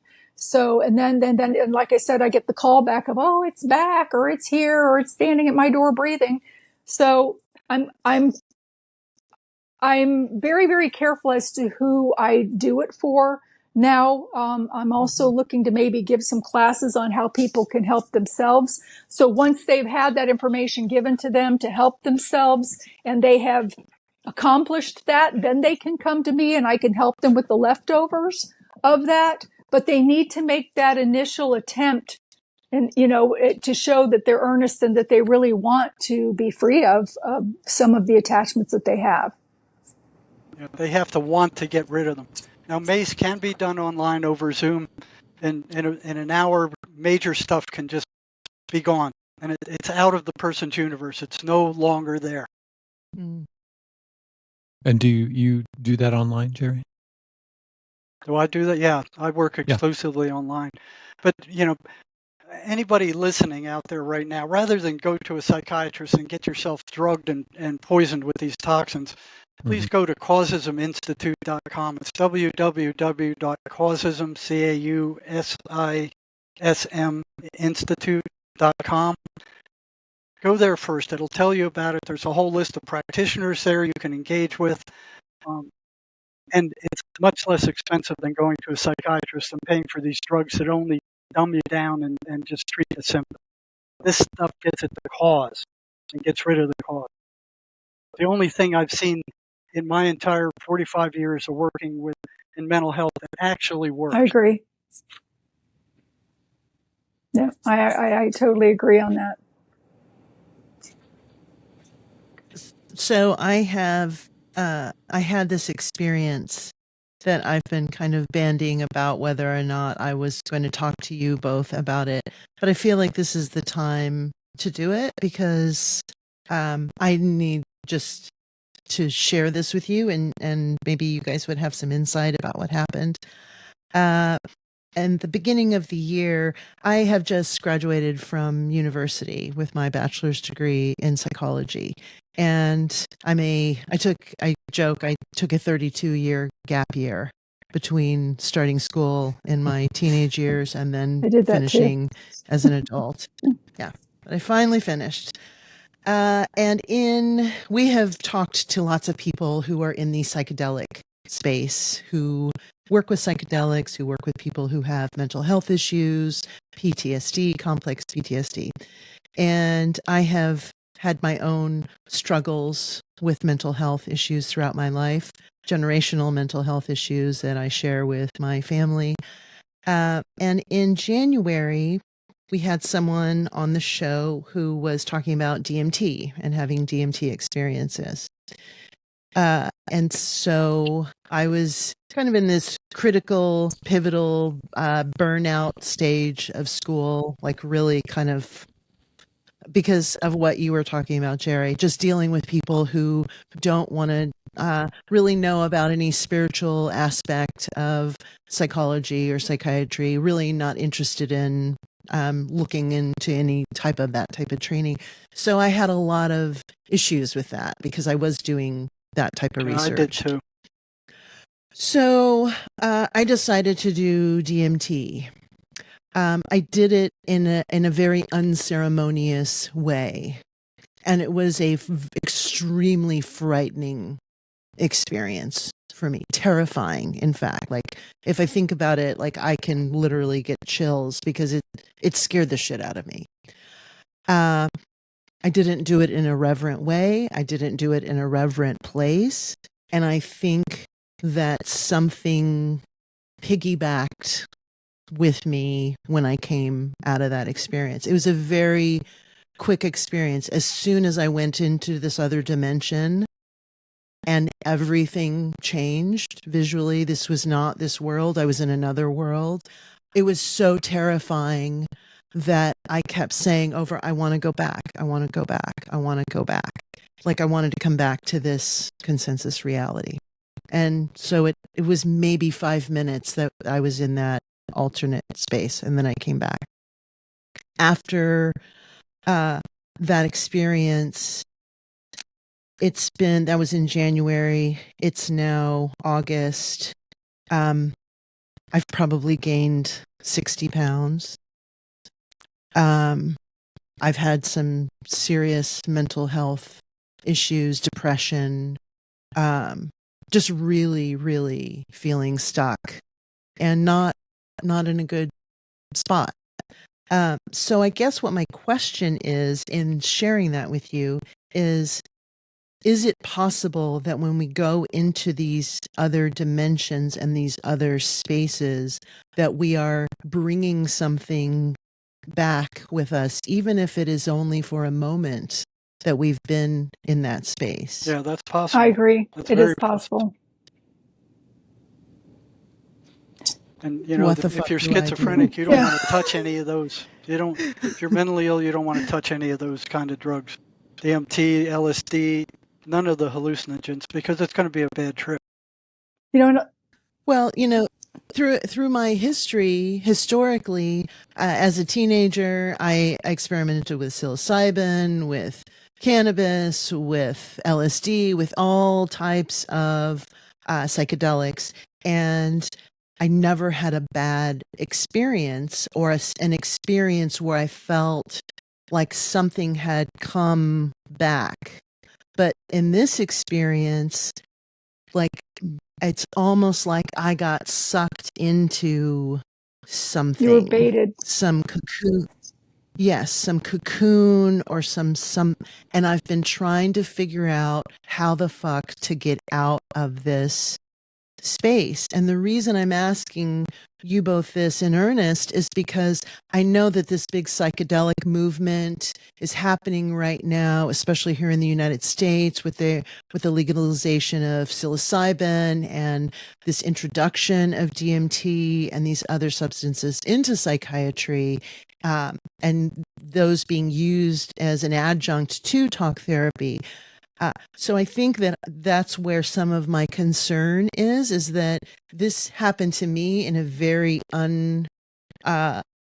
informal way, like in a very informal way. But I know people are doing this maybe in a clinical setting. And I think that there's probably some, I don't want to say danger in that, but I don't necessarily think that that's, if you don't know what you're doing, I don't think that that's a good thing necessarily to be introducing to people. I don't think so either. Me either. It could be very dangerous. I agree.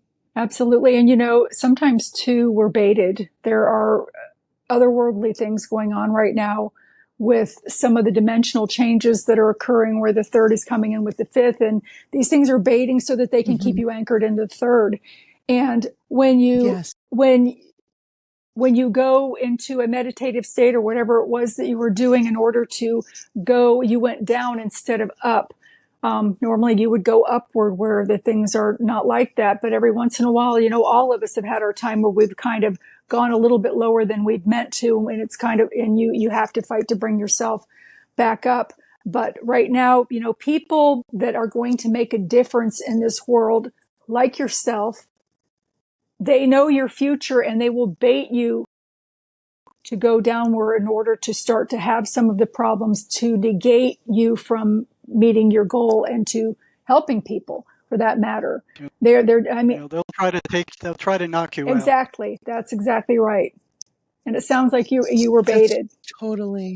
That's totally what it feels like. And so now I'm in this state where I graduated from school, and since May, I just feel like I am in a holding pattern. And it is just such a incapacitating feeling. And I feel like all of these other things that are on top of that with the state of politics and the state of the culture that we are in right now, I feel like there's a heightened sense for everything. Like everything is like vibrating at this frequency that's chaotic. And it feels like these things are at a buffet. Well, they are. Like Chris was saying, like they are just having a fucking field day with people. But they're being exposed like never before. Yeah. They're being exposed on a massive scale right now.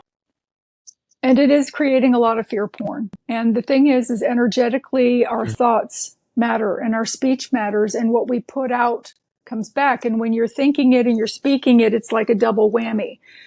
These things want people to engage with the fear porn because then their thoughts put more of that crap into the universe, and the chaos and the churning of the turmoil continues. Yeah. And it's everywhere. I mean, I don't even watch the news anymore. I'm like, I'm done. I'm done. I'm fine. Hey, I know what heaven, what the other side looks like. I'm okay with death. However, I had a late life baby at 46 and she's 15. So I want to make sure that she's 18 first. But when she turns 18, if my turn comes, I have no problem with going. So, to me, if we're going to get blown up or something terrible is going to happen, I'm okay with that. I'm good to go. So, they have no control over me because I'm not afraid, but everybody else other than people like us with our understanding, they're scared to death of death. So they're manipulated by all of this fear porn, and it makes it worse. And like Jerry had said too, these video games and even some of the movies that people are watching and seeing, they're visualizing it. It's metabolizing in their brain and coming back out, even if it's not verbal. And again, it keeps that negativity churning in all of these areas and things. So it's so important to take control of the monkey mind, of everybody's monkey mind. And Jerry, he had mentioned too, even with people with schizophrenia, they've got to take control of mind and not listen to some of the things and not allow, if you can avoid that input to be input, you turn your TV off, don't listen to the news, maybe listen to the outcome, but you don't have to listen to all of the crap and the chaos and the twists and turns that are going on until it gets there. The end result, yes. Okay. You want to know who's going to be your president, and you want to know, if Bill Gates, well, they're already brewing something new, to scare everybody with, and to keep us in that herd mentality so that we're not looking at what the left hand is doing because we're focused on the right. So, Totally. it just, you've got to take control and go into your heart, your centered heart thing, because they're finding that the heart has 5,000 times more memory than the brain does. And that's a fact. And these things are consummate liars. Yes. They lie about everything. You can't believe anything they say. You can't trust anything they say. So if it's negative and coming into your head, just say, that's a lie. If you don't believe it, if you don't invest your energy in it, they can't get you. The other thing they hate is the 23rd Psalm. It's like burning them with a blowtorch. They can't stand it. Yep. And like Lynn said, there's something about iron. I've heard it for decades. They don't like iron. It's not steel. It's iron. Because so get a little piece of iron, an iron nail. Or do you have any idea why that is, Lynn? Yes, I spoke to a demonologist, Nathaniel Gillis, and he's not like creepy. He's an amazing man. He's very humble. He believes in God. We've had him on our I love show. Nathaniel. He's like my little brother from another mother. I absolutely love him. But he told me about the iron bracelet because back in the day, and even still in some cases, they put the iron fencing around graveyards in order to keep the spirits inside. And you wear it on your left side because it's the receiving side of it. And it's for protection, especially when you are a person with these empathic gifts that we all have, or obviously we wouldn't be here. To wear that. And also the salt baths are important. If you can't take a salt bath, put some in your shoe.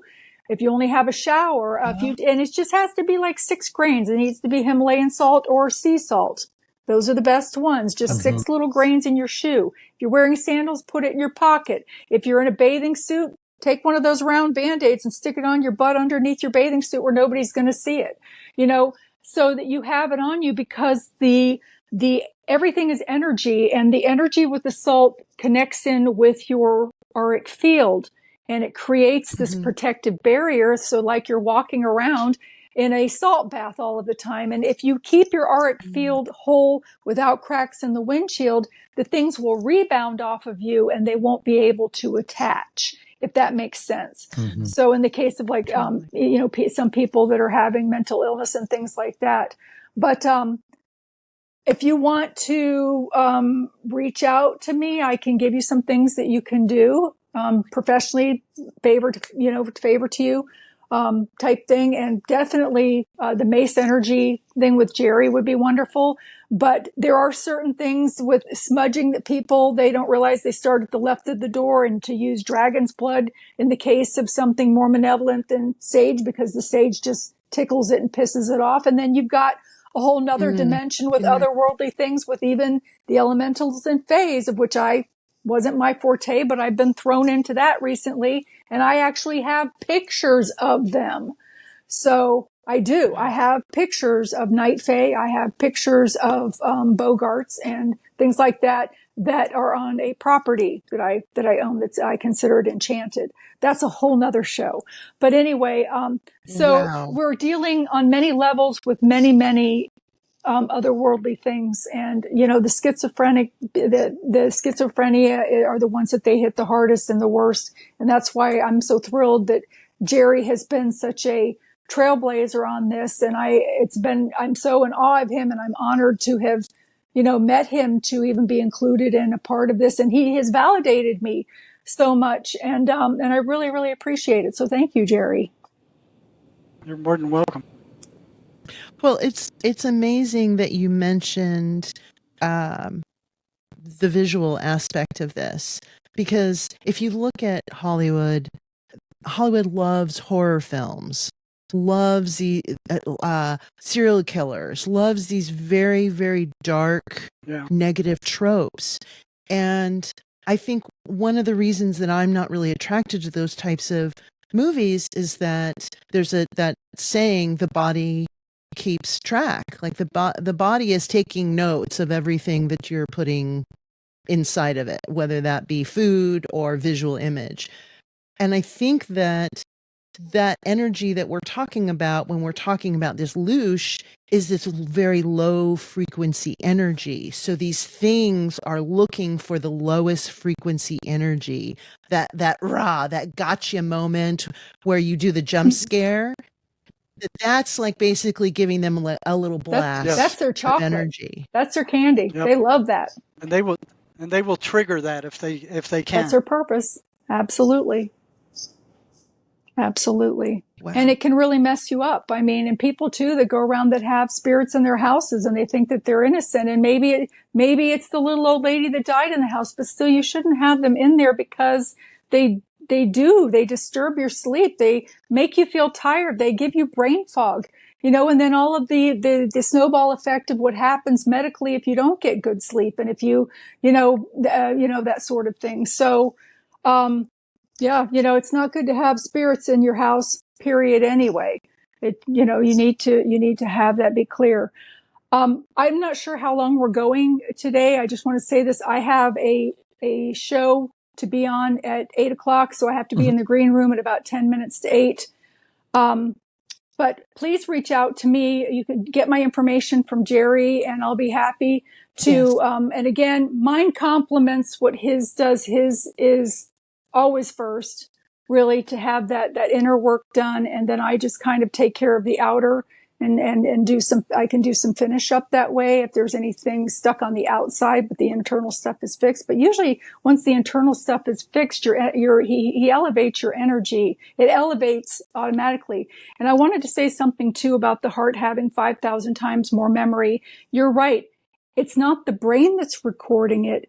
It's the heart that's recording it. And people, if they would use their heart more, there was a situation with a little girl that needed a heart transplant. She was 11 years old. There was another little girl that was brutally murdered, and her parents allowed the heart to be donated to this recipient, this other little girl. The little girl, after 2 years, the first 6 months, she started having night terrors. And then at the end of the 2 years, she was able to identify the murderer of the little girl that killed the little girl, and because they didn't know who did it. And you can look this up. This is a fact. And they talk about, how people, when they have transplants of other people's body parts and stuff, sometimes they don't like a certain food anymore. They start talking with an accent, or they love something that they never wanted to eat before, and those sorts of things. But the heart is the core. And, even with that, if you feel heavy or depressed or something like that, if you center yourself into your heart and you open it and radiate out mentally, because of course we get monkey mind, so you can verbally say it to keep yourself on track, and you envision pink energy coming into your field saying love, love, love, love, love. That is repellent also to some of those things that are not necessarily attached, like the schizophrenic, but it can work with some of the outer things that are cheering them on, their fan club, because they all get a little thrill out of it. It can make them exit the room. They can't stand it. It's like repellent. So maybe even sitting and trying that radiating of that pink light from your heart, and you envision it just coming out, love, love, love, love, love. And if you have to say it, that's fine, because again, they will shrivel like raisins. They won't have it'll disable them from having the ability to do physical acts, whereas the opposite, the negative, empowers them. And if it is a guide or a loved one that is come to visit you and you see something and you're questioning, is it really mom or is it not?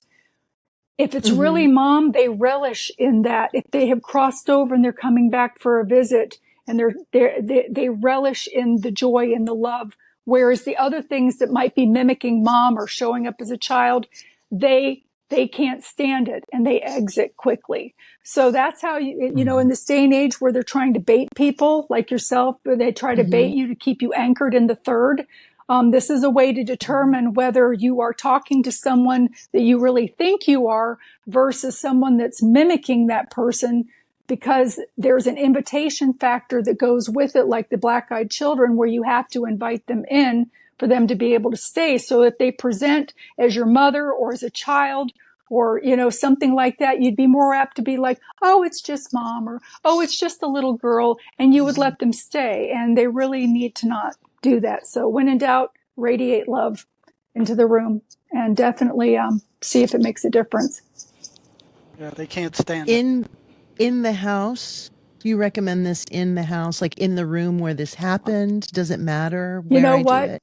It works everywhere. If you're at work and there's a particular person that rubs you the wrong way, if you take a minute to sit just quietly and radiate that love energy at them, it can even negate a fight between a husband and a wife. It diffuses things. You know, when that energy shoves out that negative energy, it diffuses. So, and, you know, you'll start to notice the change in people, especially if you do it multiple times. You know, like you'll sit there and maybe in the morning and then at lunchtime, hit them again. And then before you leave, hit them again. And all of a sudden the next day they come in and, hey, I emptied your trash for you and I did this for you. And you're like, wow, isn't that wonderful? She's so sweet. She was such a biatch yesterday. You know what I'm saying?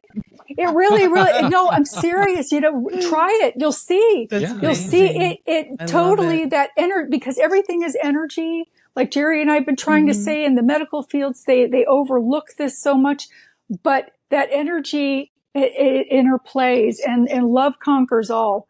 I even use it when I go in and clear houses of malevolent spirits, and it works like a charm. So it's easy too.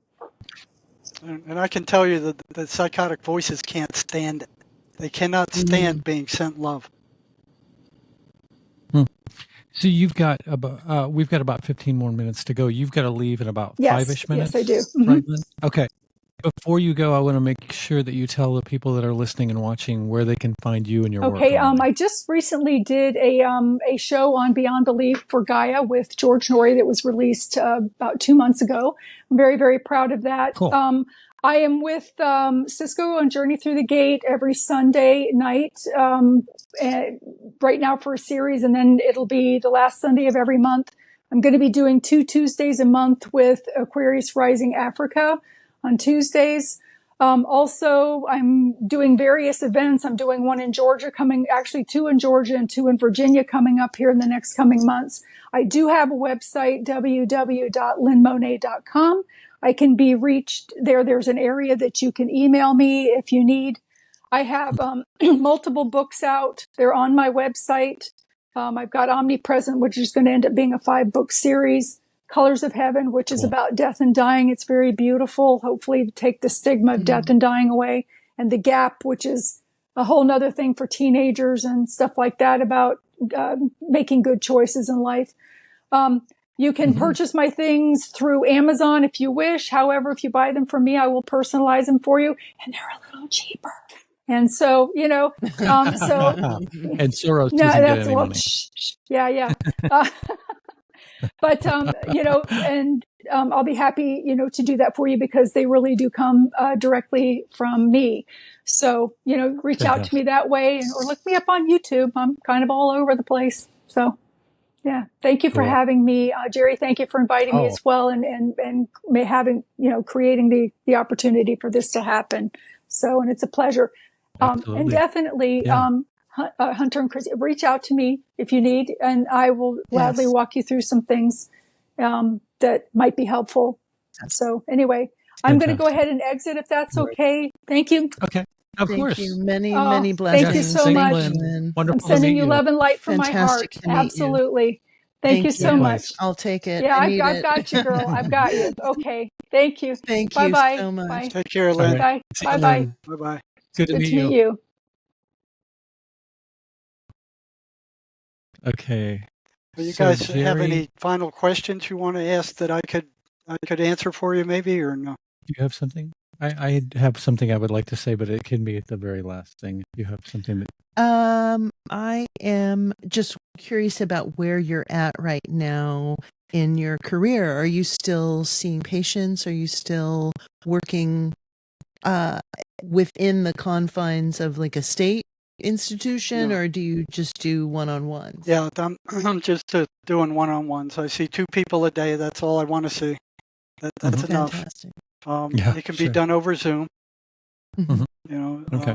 so I'm seeing people all over the planet, all over the Western world, really.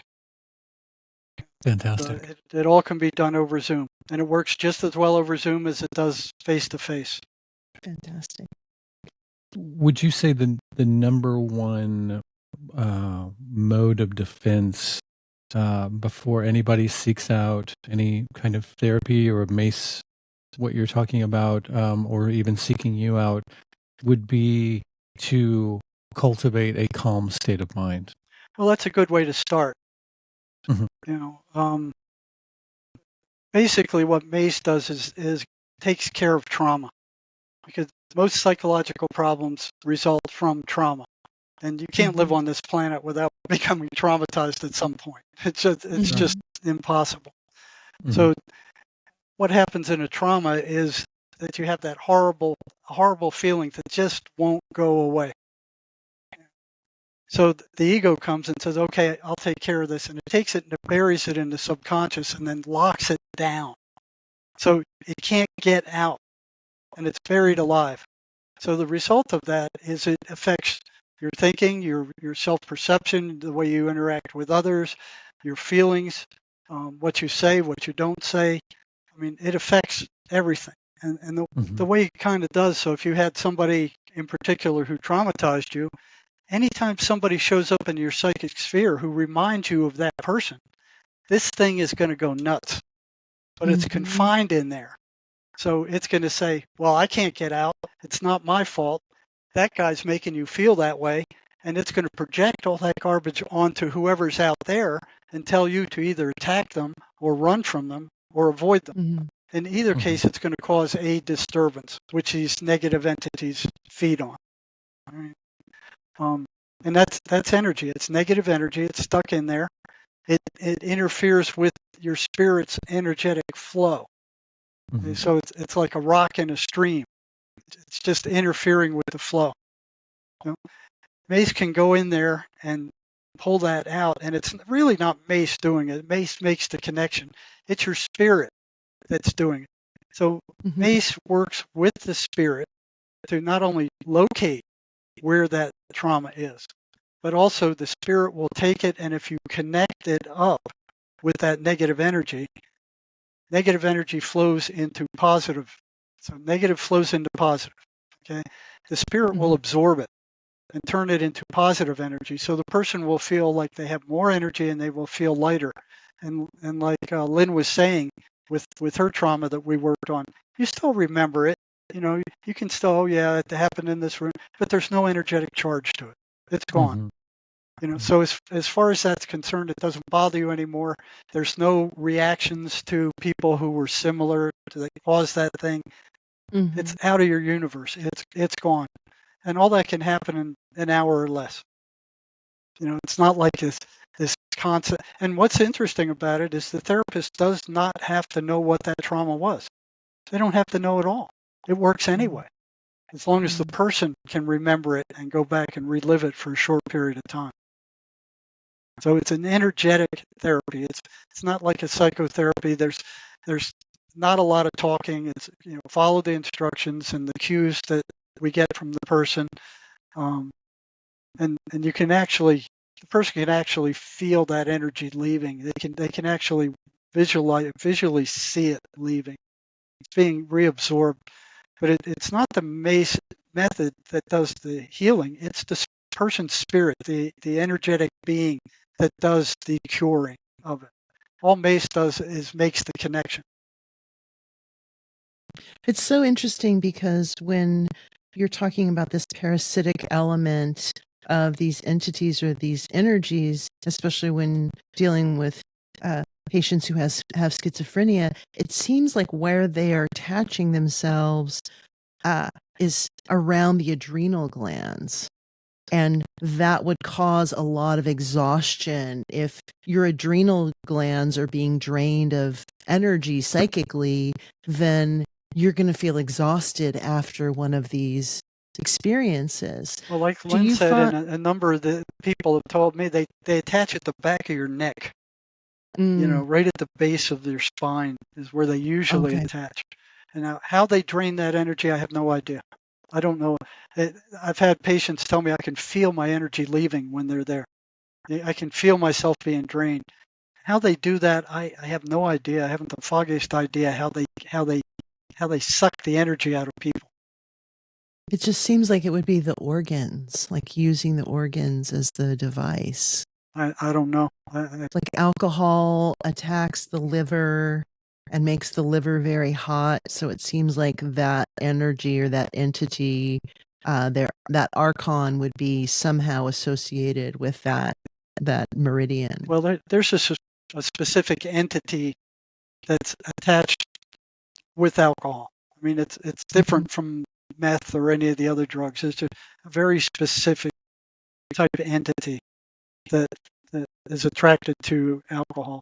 And a lot of these are, dead alcoholics. They can't get drunk in the spiritual world, so they have to jump into somebody who's drunk enough that is not blocking them. And I've heard several stories of where they just jump in, usually in bars when the guy's drunk, and they just take over. They take over the drinking. So it's not just the alcoholic who's drinking; it's all these spirits who've entered them also. I've lived with an alcoholic, like a blackout drunk. And so you saw him change when he was drunk, right? 100%. I can tell you. It's no longer the same guy that wasn't drunk. It was a possession. It was an absolute possession. It's like the life leaves the eyes and that person is not there anymore, but there is some energy that's coming through there. And it's not a good energy. No, it's terrifying. And the meth thing that I find so interesting is that is really something you can see physically on the face. Yeah. Like that, you can see someone who's on meth and they all seem to have kind of the same expression on their faces. Yeah, meth is a very, very dangerous drug. It lets the dark side in like no other drug I've ever seen. I mean, it's like open you up and come on in. The prisoners called it the devil's drug. And so interesting that it's one molecule away from Adderall. Well, they're both speed. So basically, if you're going to a doctor and you're getting Adderall, he's or she is legally giving you speed. That's what they're doing. Yeah, but it's usually in fairly small doses. And now I've talked to a number of prisoners who, went and got Ritalin and Adderall, and they were feeling good. They were able to concentrate. They were able to concentrate and do well in school, but they kept pushing it. They kept increasing it. So it's like, okay, if this makes me feel good, maybe more will make me feel better. And I'd ask them, well, why did you do that? And they went, well, I don't know. But there were a number of prisoners who ended up in prison who had started on Adderall or Ritalin and just kept increasing it. Wow. Holy shit. So I know you don't have a crystal ball, but I want to try on some level, if we can, to elevate this conversation and leave with some sense of hope. Do you think because people like you and people like Lynn are being more vocal and talking about this stuff, do you see any type of a sea change with this predatory energy? Do you think it's going to get better before it gets worse? It looks like it's going to get worse before it gets better when you look at the politics and the wars going on around and the number of people being just killed. I mean, you talk about trauma. 600,000 Ukrainians killed in that war, and how many, probably double that have been maimed or traumatized with PTSD.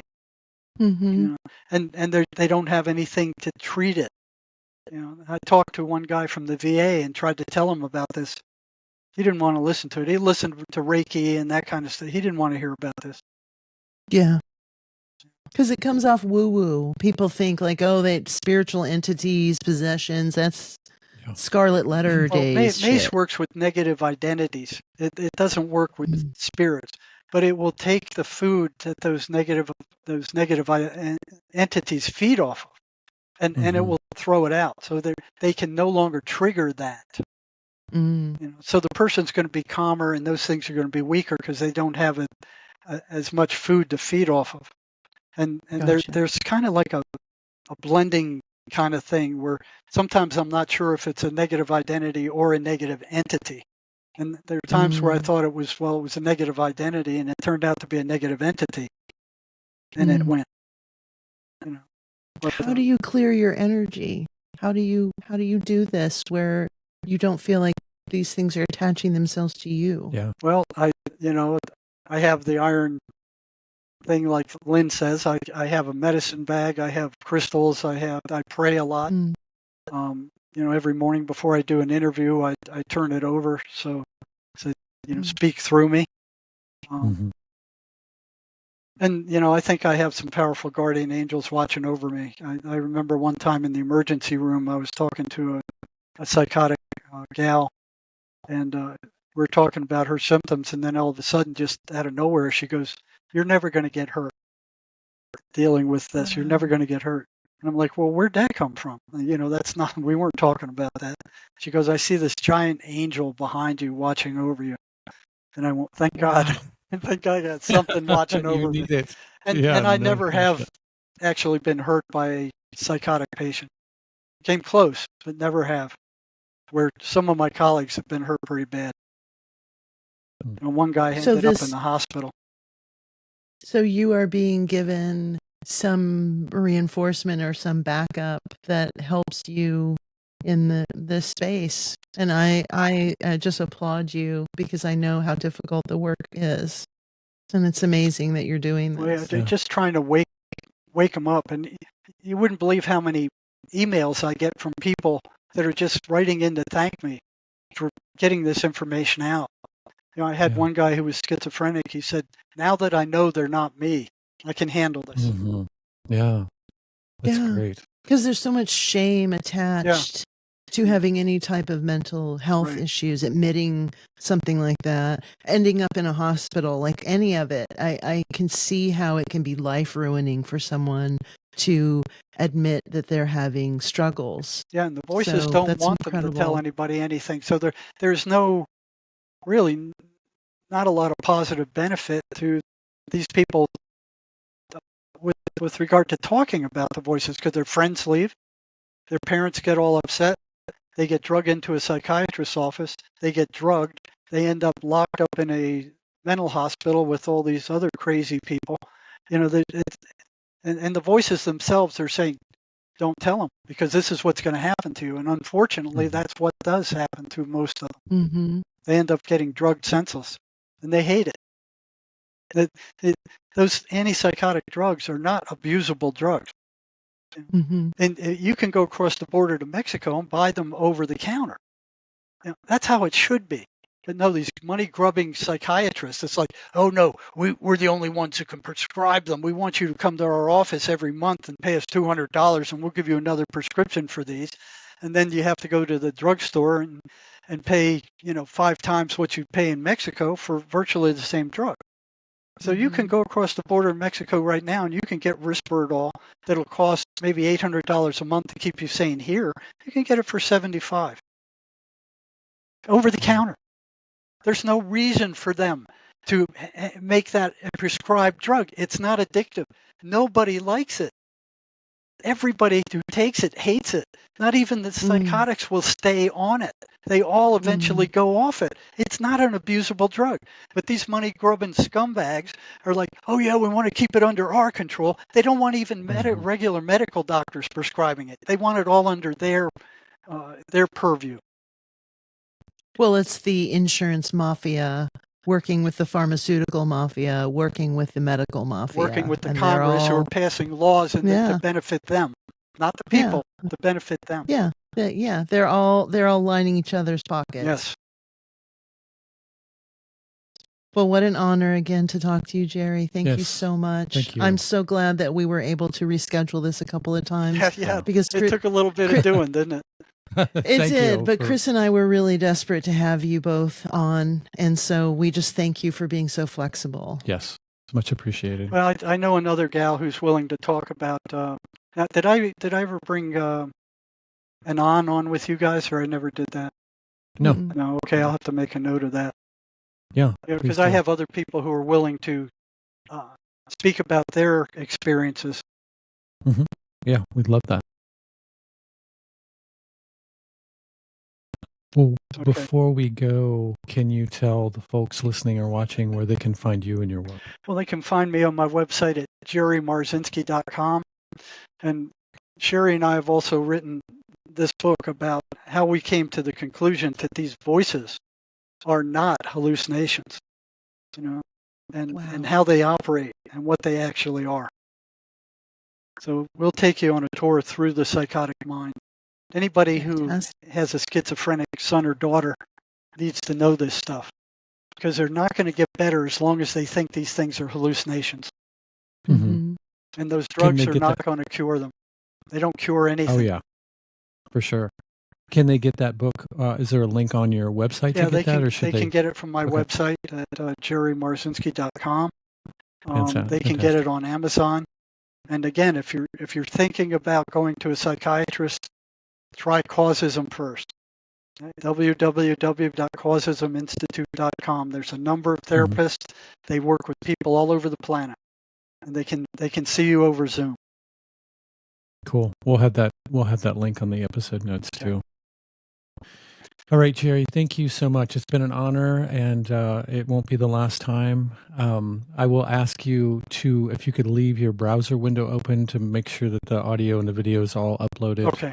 That's how this platform works. Shouldn't take but a few minutes. Okay. And I will let you know when this comes out.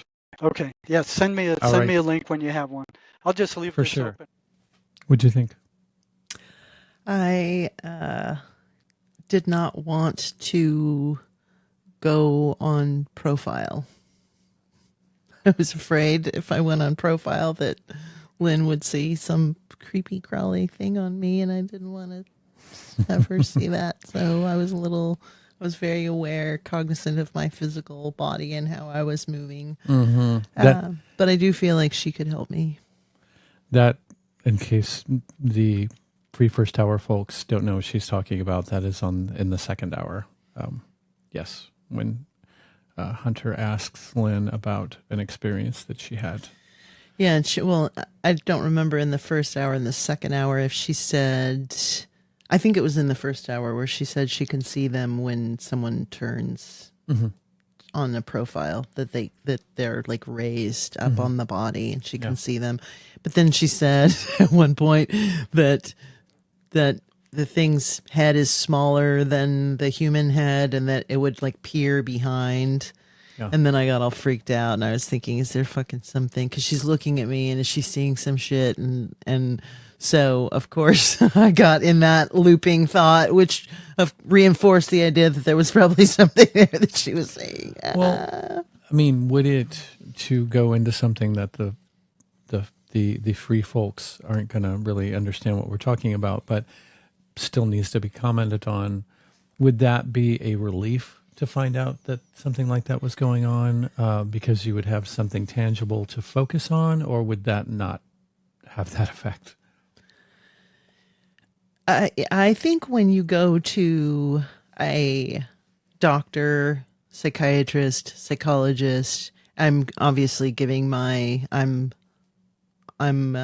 giving you some insight of my own psyche. Full disclosure. Exactly. I think that we're always managing perceptions. And so when you go into a psychiatrist's office or a psychologist's office, you're managing perceptions. You're telling this person your viewpoint. They're not getting the spectrum of everyone's viewpoint in your life. So you may downplay your bad behavior to make yourself look better, because no one wants to look fucked up. No one wants to look sick. And so I think the idea is that I'm trying to manage perceptions. And if there's something wrong with me or I'm dealing with something, it takes a lot of vulnerability to admit that. And so it took a lot for me to say, I feel like something's going on with me. I feel stuck. I need help. But that kind of courage, I think, is what you need in order to heal yourself. So if there is some energetic entity on me, that thing did not want me to tell my truth. And so the fact that I was able to do that, what that's saying is, I'm not giving you any more power. I'm acknowledging that you're there, and I'm taking my power back. And that means being vulnerable and admitting that I feel off kilter. I think if you're going to take the time and effort to interact with somebody that you're hoping will heal you or help you in your healing, it's of utmost importance to be just dead, painfully honest with them. That's the way that I feel, at least, because I don't want to withhold something from this person that may be the key to it, or a very big part, because I'm embarrassed by it, or because it doesn't paint me in a flattering light or something like that. That may be what the whole thing centers around. Yeah. So I think it's of utmost importance to do that. Yeah, you know that. But I think that's what prevents people from healing, is because we're trying to manage perceptions, and no one wants to. It's like falling down and you scrape your knee and you hop up and go, I'm fine, everything's fine, when you may not be fine. But it's a way of insulating yourself, or it's a survival skill of protecting yourself so that people don't know what your vulnerabilities are. And, I know this from my own experience. I know this from other people who've gone to see a therapist, that some people aren't always honest because they don't want to seem fucked up. So they're going to make themselves look as good as they possibly can because they're trying to manage that perception. Exactly. And I think what I've gotten over in the course of doing this podcast with you is I've gotten over the vanity of needing to look perfect or present myself as a perfect person, because I'm not.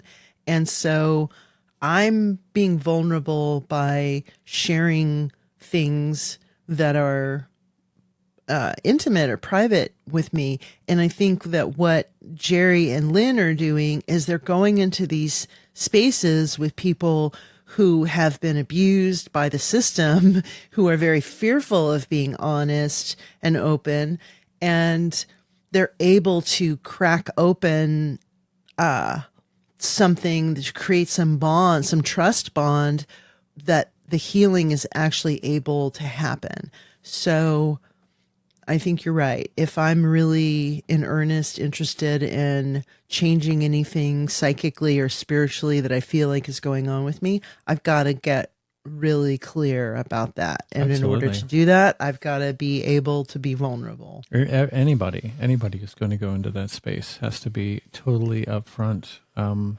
I tend to be, and I haven't really gone into situations like this very often because fortunately I haven't had a whole lot of huge things that have impacted me that way. But when I do go into those spaces, I tend to overshare. I tend to give so much. So like, this may not have anything to do with what's going on with me, but I'm going to tell you anyway, because it may, and everything is connected. So even though it may not seem on the outset that these two things are connected, perhaps on some other level they are. And just in case, I want you to know.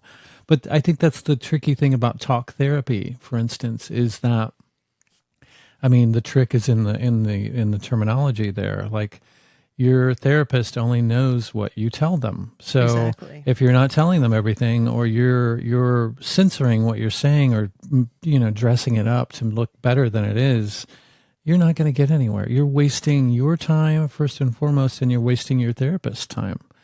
So honesty, blatant honesty, tough fucking honesty that's not going to necessarily paint you in a good light, I think is is a place that you need to get to, not you in particular, but one needs to get to before they engage with somebody who is going to need all the information that they can in order to help you out or to try and help you help yourself. I think it's all goes down to what your intention is. And some people don't want help when they go to see a therapist. It's trendy to have a shrink. So they just want to say they've got a shrink and they don't really want to change. And that's okay. That's that person's business. It's not my business. What I was really, really fascinated by and interested in was the moments where Lynn and Jerry were talking about these different archons associated with different drugs or different inebriants, and how those energies come along with a whole slew of people who have passed on, who have been addicted to those things. And having lived with more than one alcoholic in my life and people who are addicted to specific drugs, I can, from my own observations, I can say that there is definitely something to that. I worked in a bar. I was a bartender. I saw people switching or flipping the light switch off in their eyes from the moment they walked in the bar to the moment they left, and when that pivot or that switch happens. So there's definitely a there with what they're talking about. But how fucking curious is that imagine being in a bar and having clairvoyance and being able to see all these dead alcoholics and how you would want to like shake people and say, don't drink that. Like there's someone there that's making you do that. So I see what a powerful thing those things are. When she made that comment, the hair stood up on the back of my neck when she was talking about these things preventing you going from 3D to 5D. 3G to 5G, just changing your EMF frequency. Yes. No, but when she was talking about that, someone that I follow on Telegram, I think his name is Drew. He has been talking about this a lot recently, that we are going into there's this ascension that's happening right now, and that these energies are ramping up because they are trying to hold people. They are trying to keep people in this 3D level. So when she said that, I was like, I think that's what's happened. And it is so amazing to have someone say, these things know your path, or they can see your path, and they're going to try to fuck with you or take you off of that path. When I hear that, I'm like, yes, that totally makes sense. Yes. So I'm going to reach out to Lynn. I'm going to reach out to Jerry. I'm going to try these few things that Chris took notes on when she was talking, and I will report back what the results are of that. But I like the sovereignty of being able to heal myself and know that there's very specific things that I can do to do that. And so I'm excited about that prospect. Yeah, it's interesting what they said about the alcoholics, the dead alcoholics. Mm-hmm. Pardon me. Too, it made me think about a guest that was on a long, long time ago, and I'm thinking it was somebody that was on even before you came on the Melt, that was talking about contact with spirits, and this wasn't in any sort of malevolent way necessarily. I don't remember it being in a malevolent context, but they would try and talk this person into walking through, say, a grocery store and pick up a package and read the ingredients, and the spirits would just sort of lap the words up, like there was something, like, speaking of addictions, they weren't done with their bodies. They're addicted to physicality, which is very interesting and makes, I could understand, making sense. And that goes back to things that I've heard when I was studying Tibetan Buddhism about attachments, not attachments like spiritual attachments, but being attached to something. To something. Yeah. And in this case, it would be being attached, and they mention that on many different levels, being attached to the physical world. Like, Duncan Hines cake. Yeah, for instance, like, don't get too enthused with something, because that could be the thing that keeps you incarnating into the physical world. Like, you want to, it doesn't mean don't enjoy them, but put them in their place. Have perspective when you enjoy these things, because this is only a thing that you're going to be able to enjoy while you're driving this body around. So it's interesting that happens with drugs too, which makes total sense. Alcoholism, especially if you die of it, I would imagine it's a pretty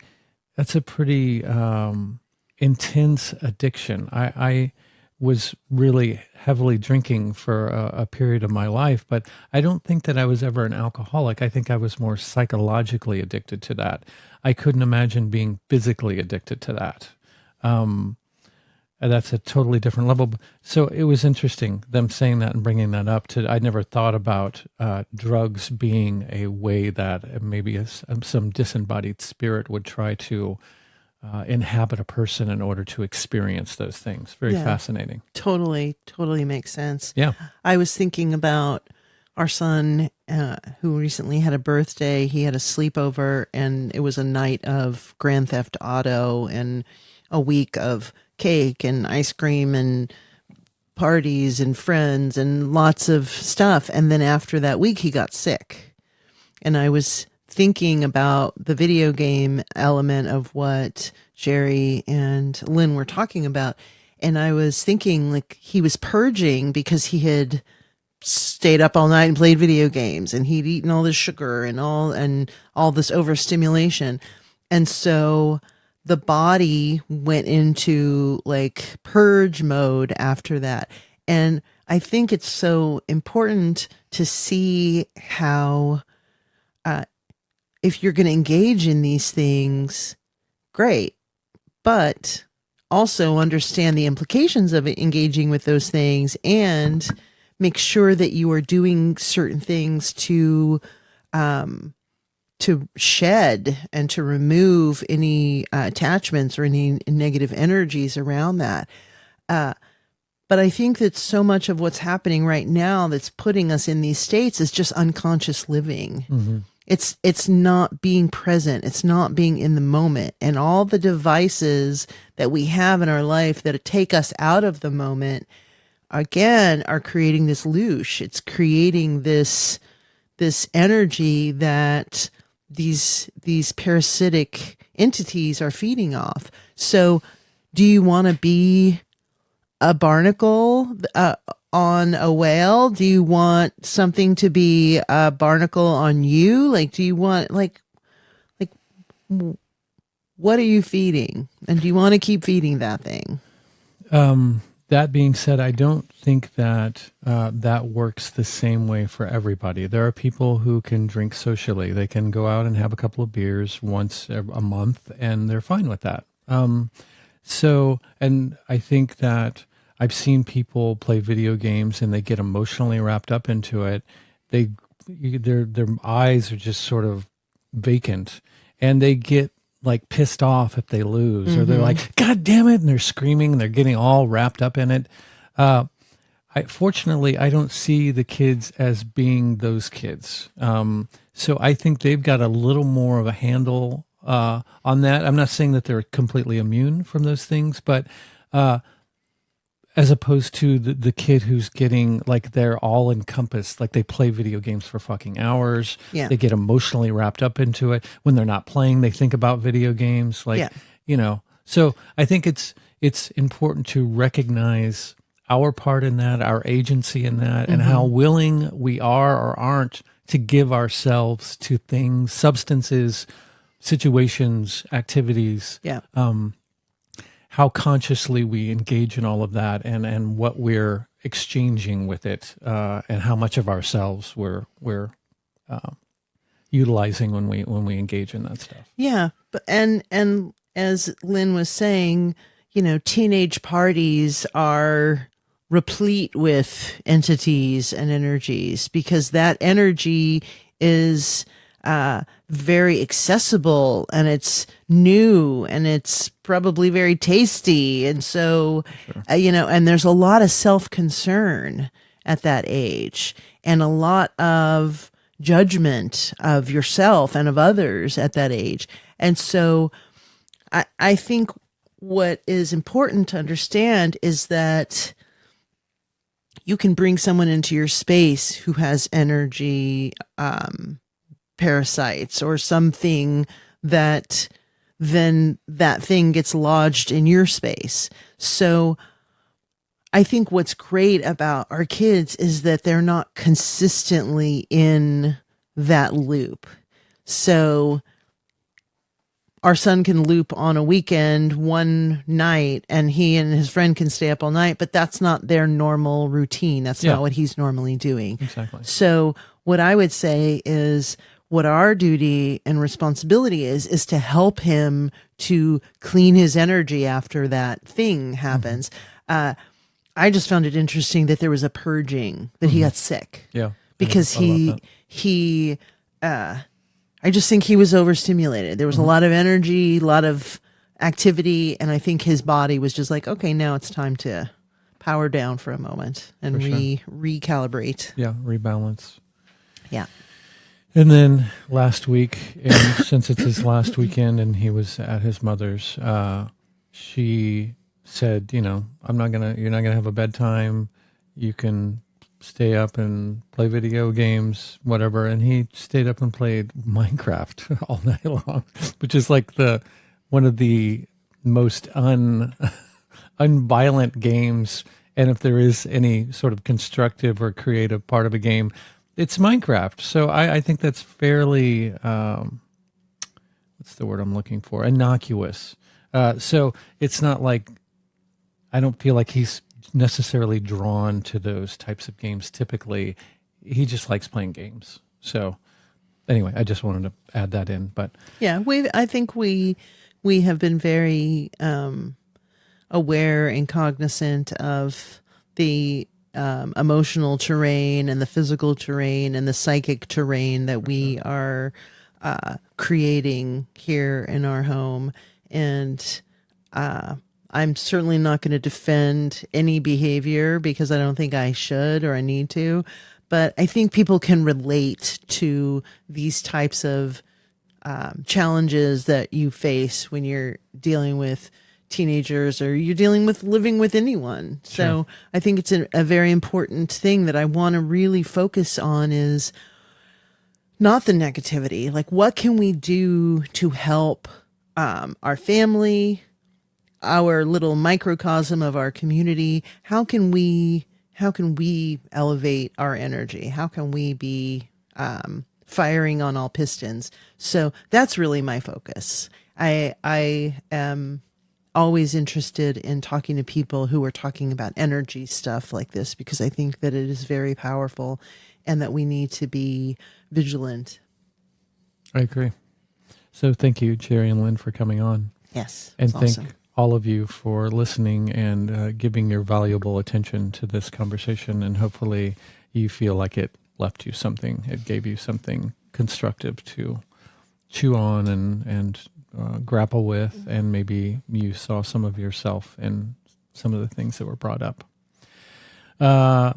So yes, if you would like to contact us, guest recommendations, whatever, just to say howdy, you can reach us at the Melt Podcast at protonmail.com. And always hunter-muse at protonmail.com. And thank you, those of you who choose to support the show financially. There's lots of ways to do that. That is also obviously a very tangible one. My goal is still to be able to devote more of my time to this podcast, but what it's giving me financially right now doesn't really give me the luxury to do that so much and maintain my sanity.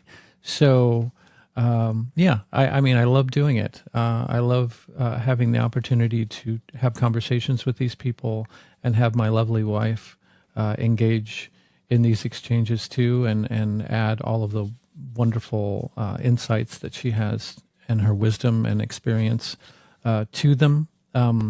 So I would like to do it more. So that's one way to contribute. Sharing this to friends and family, whether it be our YouTube channel or a specific episode, all of it helps. Reviewing, rating, it all helps. So with that in mind, we would love to have you weigh in. So yeah, and we love your comments. We don't always.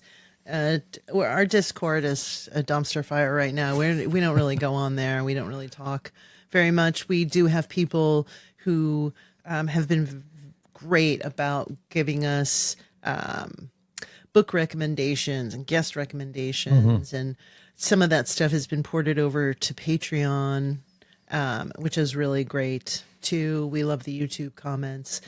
But if you can't do any of that, I understand. Yeah. I get stuck too in my life, and I get in this place where I just can barely put one foot in front of the other. But maybe think a good thought for us. Just keep us in your prayers and your thoughts, because we really do love you.